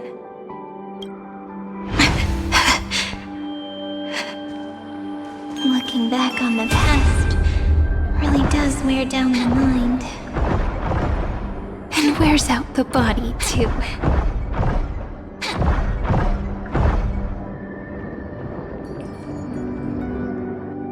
You need to hold tight to this ceremonial blade. After I'm gone, it will take you back to the beginning of time. The start of a new story. I believe that in that story, or in countless stories, each alike yet unique, everyone, all the companions who sacrificed themselves, alongside the deliverer we once dreamed of as children, will reunite beneath a vast, endless sky. If we can never break free from this prison, I will stand my ground. Until the day someone shatters this endless cycle and writes the final chapter of Amphoreus' fate. In the blink of an eye, we have returned to the turning point of fate. With nothing but a fragile sliver of hope, we embraced 30 million cycles of futility and began the eternal recurrence. I still remember the first time I saw the god appear in a dream, looking at me from behind a thin veil of crystal. Back then, I wondered if they might be someone with ill intent. But now, I finally understand. She was always standing beside me, and she is so very beautiful.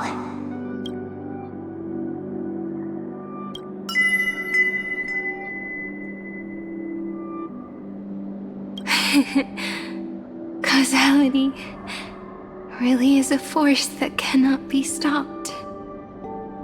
Even if I wanted to leave a few more words for Cyrene, it seems I no longer can.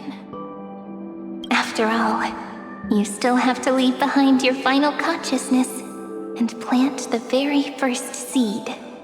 I remember what you once said. When a god sheds a tear, the thing reflected in the ripples must be the most beautiful thing in the world. But do you know what Amphoreus saw when its heart was born? The first thing it saw was a name. 0, 9, 3. Looks like you figured it out. Sometimes, all it takes is a change in perspective to reveal something truly unexpected. Don't you agree? That's right. Turn these numbers upside down, and you'll see a beautiful eternity. Something we believe in. The ego.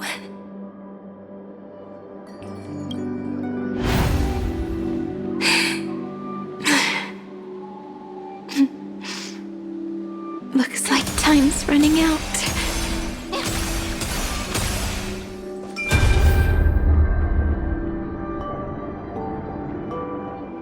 I want to protect everyone in the village.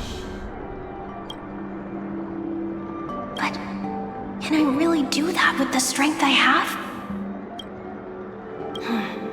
I shouldn't think too much. Better finish the farm work Dad left me first. The hero within has been by our side since we were little. Finan has always been strong. But without that faint glimmer of hope lingering in his mind, would the weight of fate and endless recurrence finally break him? If only someone could place even a sliver of hope inside his heart, he would hold on and keep going. Yes, just a single spark. And he would guard that fragile light until it turned into a blazing sun.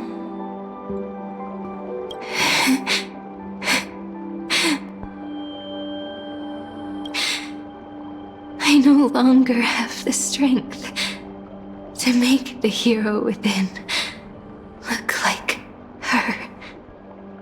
So, let me leave behind a prophecy for him. Take this wish with you.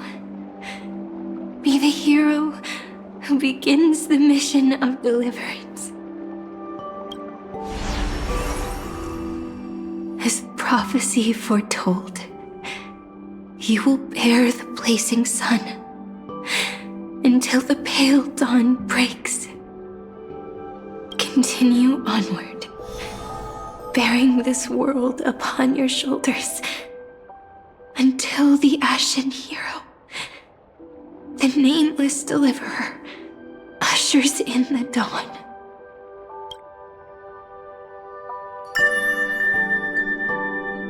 Now, your eyes have seen through all of Amphoreus, from the end back to the beginning.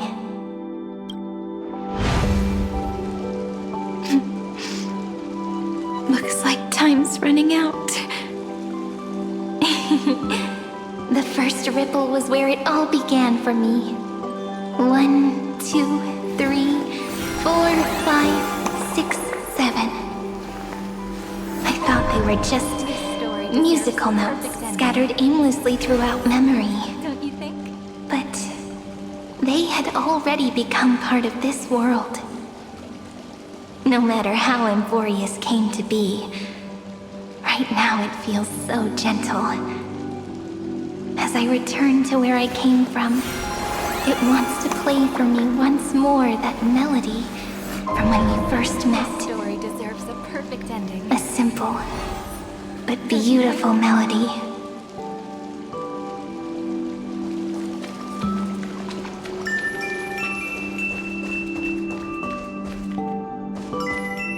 Behind this door, I can smell it. The scent of wheat fields. You're clever. I bet you figured it out long ago, didn't you? The end of this journey back, the final gap in Amphoreus. It leads to the place we both call home. We can finally go home. Are you ready? If you leave memory at the very beginning of the story and cast the first stone, that final gap in Amphoreus will close. The causal loop of Amphoreus will become a fixed point in the stars. And if I don't do that, then this world and the cosmos beyond the sky might still fall into the destruction.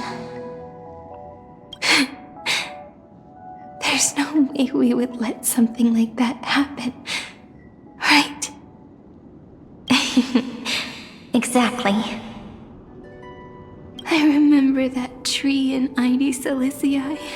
It grew all alone, unable to go anywhere. It watched the sea in silence, dreaming of a faraway shore it could never reach.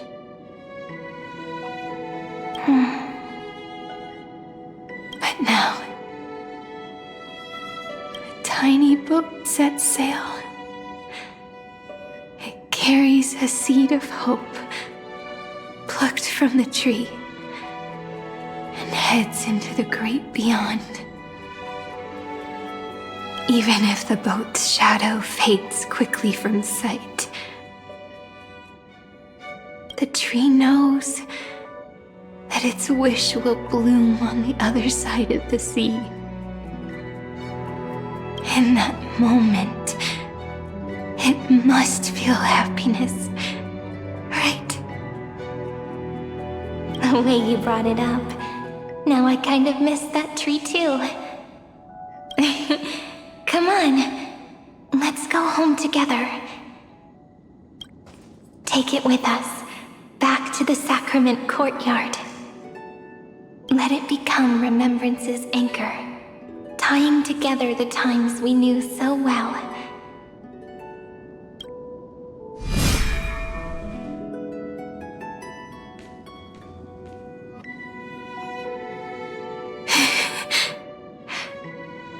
Let's go home together. Oh, that final note. Right. It's been with me all this time.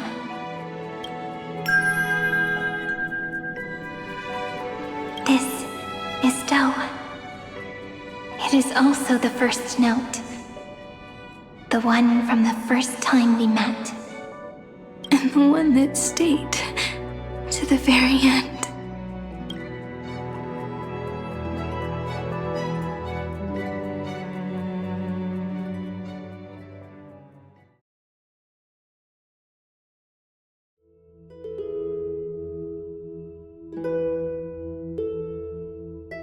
Ide Silicii, the place where it all began. It's like time itself has stopped. And the breeze and the sound of the waves never seem to rest. We've made it. The sacrament courtyard. This is the place where we first picked up the ceremonial blade. And where we first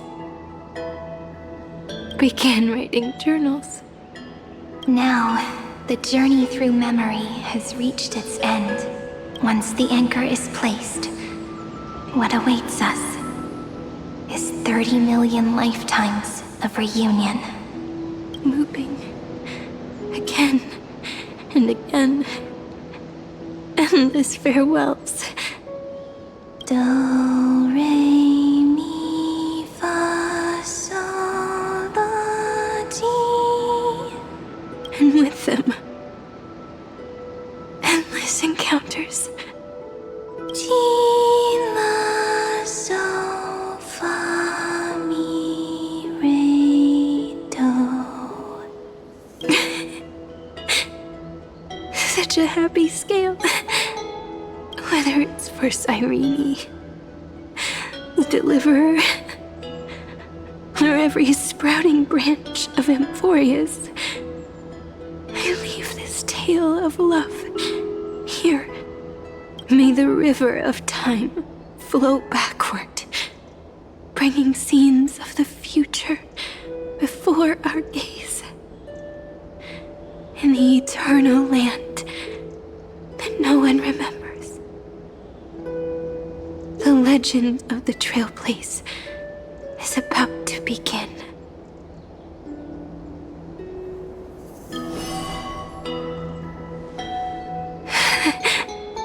Is it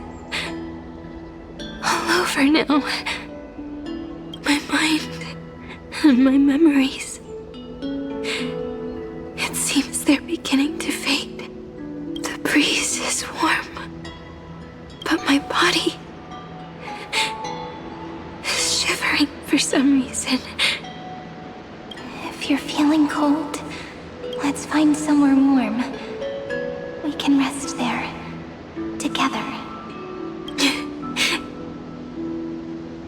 Somewhere warm. I know just the spot. 405.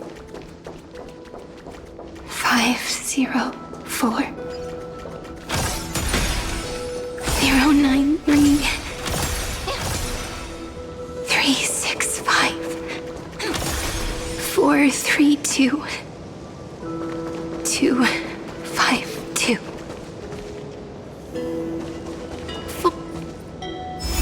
Trailblaze. Suridra. March 7th. Danham. Electra. Hyacinthia. Caslana. Anaxagoras. Aglaya. Midamos. Castoris. Cyphera. Cyrene. And you. Look. Everything is already as we've written.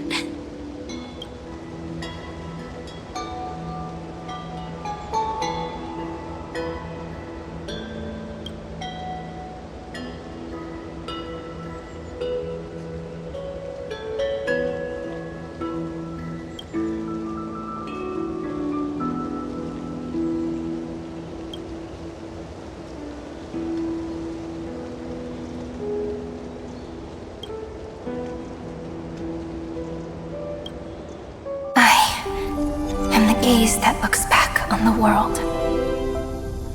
How fortunate we are.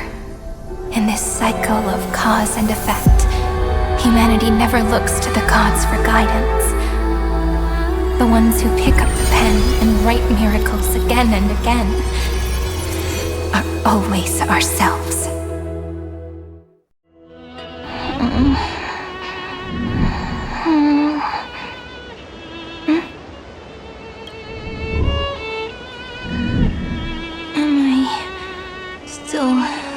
Awake? Peach, where are you?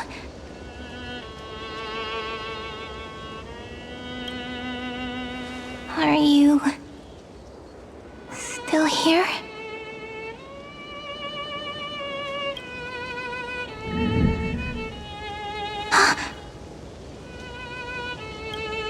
I shrank.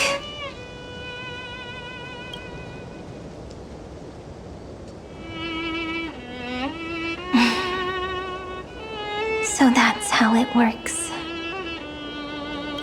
When memory drifts away with the breeze, love leaves behind a seed and turns into lament. Demiurge, Cyrene, Mem. Back again to the first, Philia 093.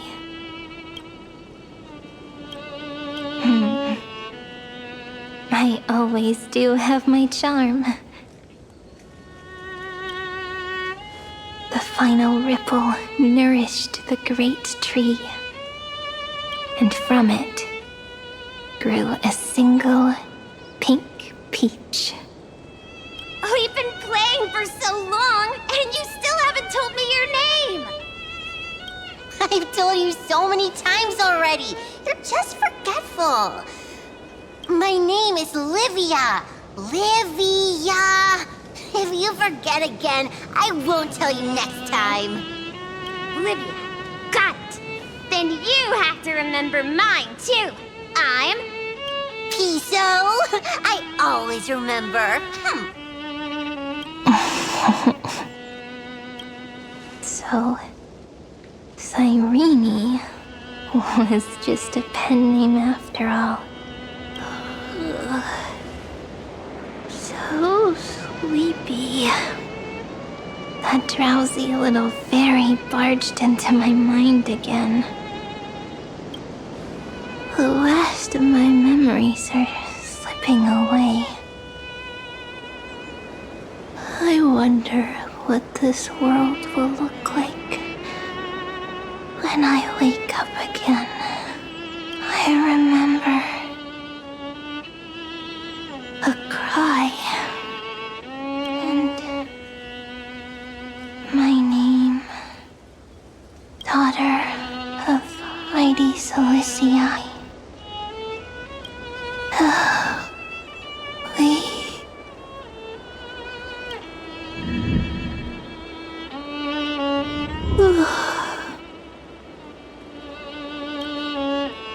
Shh. Never mind. The same seed, when planted in different soils, blooms into flowers that are alike, yet never the same. But what truly makes her beautiful is each and every soul in the world.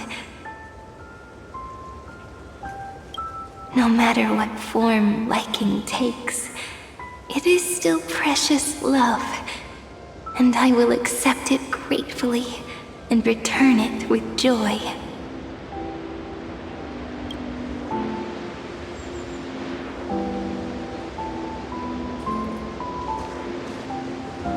Do you remember my favorite story? That crystal flower was so beautiful because it reflected the eyes of the little fairy.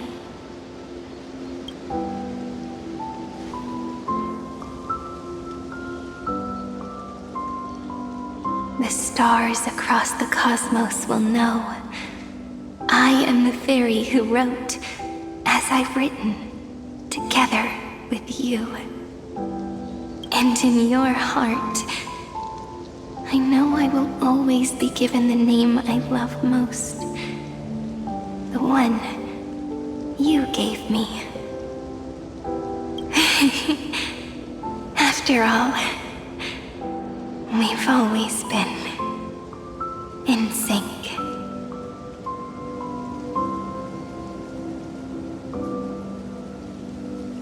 Hey, don't rush! Slow down. Let the words settle. We have plenty of time. In Amphoreus' month of mourning, all conflicts across the land come to rest. On the 11th day and night of the month of mourning, the dead will part, the living will embrace, the snow will fall, and bonfires will rise to warm every heart aching with lament. It may sound heavy, right? But on this day, laughter always rises louder than tears. Because people understand that parting is for the next reunion, and sorrow is so we may love more deeply. That is why this day is her favorite of the year. Under the same sky, across 8 phases of the moon, 13 heroes composed an epic together. 1 plus 8 plus 13 equals 2 11s. Would it feel more fitting if the rest were written in Miss Cyrene's voice? Agreed. Then, we'll add 1. A 1 like none that has come before. A 1 that blazes new trails. I make this wish. On the 12th day of the 11th month, 13 heroes will take every core flame ignited across 30 million lifetimes and scatter them among the stars. Later, when the people who know this story gaze upon the cosmos, they will discover that the countless stars in the sky now glow pink. And after 13 seconds, that radiant light will quietly fade away. It will be such a romantic, yet puzzling sight. But that's all right. They will keep that mystery close to their hearts, constantly pondering what the ego truly is. They will love. They will get hurt. They will rage. And in 30 million moments of helplessness, they will stitch their shattered hearts back together, again and again. But remember this well. Losses are a constant on the flame chase journey. There may be pain along the way, but you and I will never be alone. They will come to understand what it means to lose, and in the end, they will choose to let go. They will offer their hearts to this world, to every companion they walk beside. And they will take in the hearts of others and pass them onward. For every soul that exists in this world, there is a different ego, a different prime mover of life. There will never be just one answer, not even for love. But when people gaze into the night sky and love what is fading with the same resolve they have to praise the stars, I want that soft, gentle pink in the sky to tell them, love will always be answered. This is a story about love, and a story about how to answer it. Whether it is one we have already written, or one you are yet to write, it will be a romantic story, like none that has come before. You think so too, right? And a romantic story deserves an ending that is free and complete. When every clue and thread has found its end, and the weight of the pen is no longer constrained. Pour the spirit of trailblazing into it, and end this tale with the most pure and romantic period.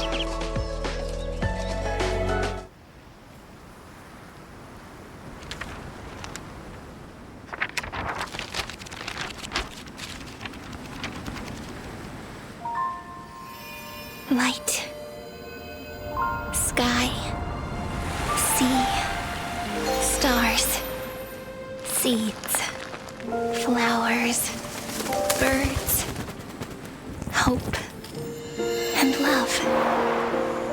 Such words of beauty were how I first imagined the world. For as long as I can remember, I've used them to tell the stories of Amphoreus. And now, this is the last one. A story about tomorrow. Dedicated to you.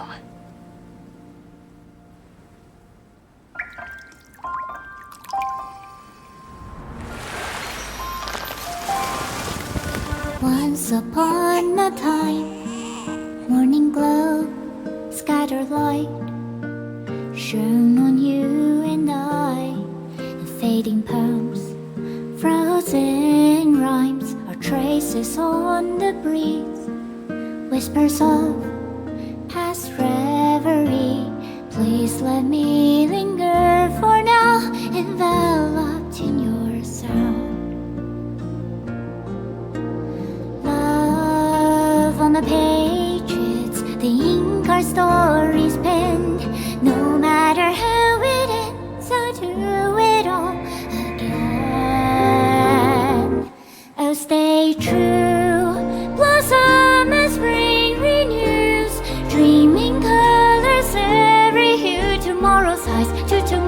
life while walking step beside you. So stay true. The winter's rhyme anew, woven memories are blue. And like a melody, sing a song of reverie.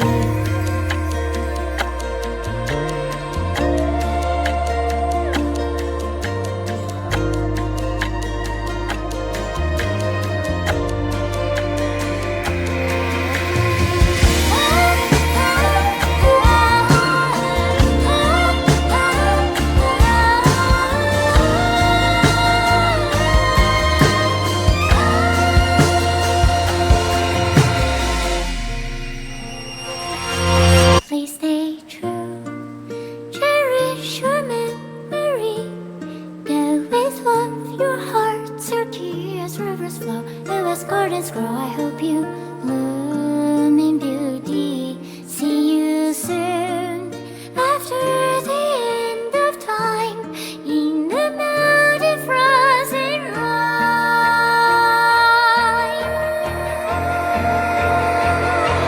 Now stay true. Blossom and spring renews, bringing colors every hue. Tomorrow's life, with tomorrow's life, while walking step beside you. Now stay true. The winter's rhyme anew, woven memories are blue. And like a melody, sing our reverie. And in our memory, in the end of our journey.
no longer working. Looks like it's just the two of us out here now.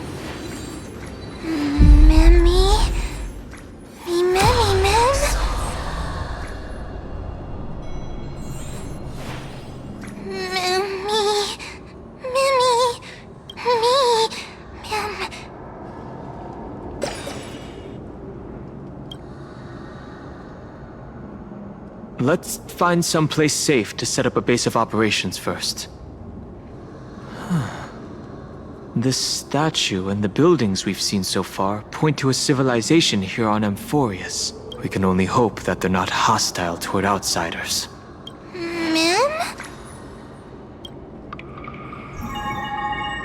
I've reunited with you so many times, and every time feels like the first time we met. Each time, love breaks through the stubborn cycles and takes flight toward a pink tomorrow.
Is there anything you'd like to share with me?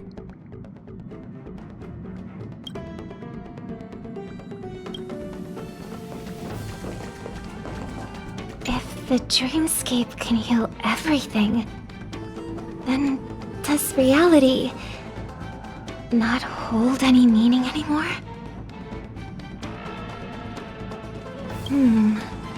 Dreams can be both good and bad. Because the outcome is uncertain, dreams still cannot heal everything. Even so, there are still many who would rather be forever immersed in the dreamscape. There are people born impoverished who don't know what hope is. There are also people born broken who do not know what it is like to be whole. Life cannot be reset. But the dreamscape allows them to experience another life. So even if they have to pay a price, they would still make this choice. We may not be able to decide our lives, but the dreamscape is doomed to be just a dreamscape. For those who fall into the abyss, I can only hope to help them heal and return to reality in peace.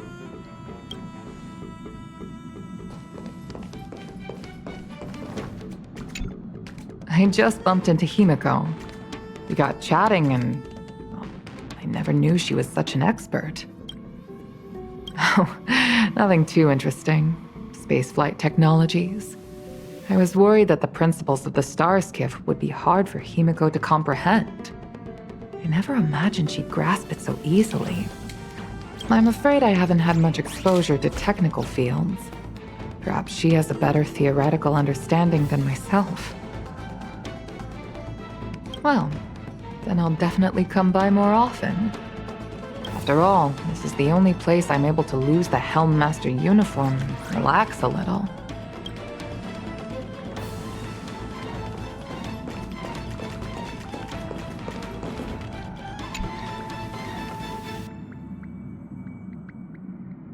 You mean you just waved a probe around in deep space and found our pal in Don Hung? That little thing's really that impressive, ninja girl. This is a ninja tech device, blessed by the Great One. It senses the ultra-low frequency electric waves of the human body. Oh, that's a whole lot of pretty wubbaboo. But since we found him, let's drop the act. You played it well. But who do you think you are? Brother Hanu? Thinking you could pass as a Galaxy Ranger?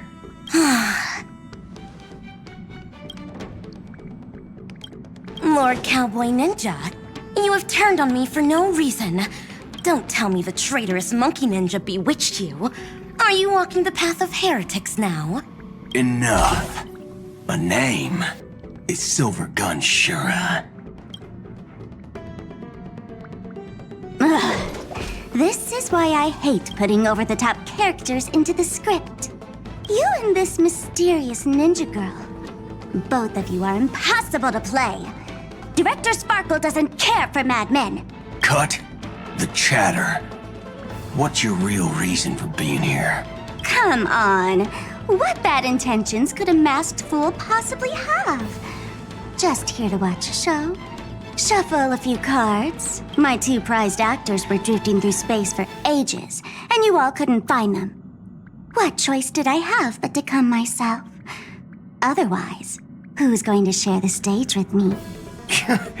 You don't even care about the Iron Tomb disaster threatening the whole universe. It seems the fool's wisdom isn't all that deep. Ranger, don't think waving some righteous flag gives you the right to throw sidelong jabs. And don't act like you've got no motives of your own. You're hoping this war involving the gods might be the key to freeing that broken-legged wolf. Who else knows about that? Just me. Do you believe it? Relax. I'm not interested in disturbing that living legend. I just couldn't resist messing with you when I saw you come back empty-handed. You little... Fine. Since you saved our pal and Don Hong, get out of here. But remember what you said. Leave the boss alone, or else. You don't have to worry at all. In Director Sparkle's next script, gray hair gets the spotlight.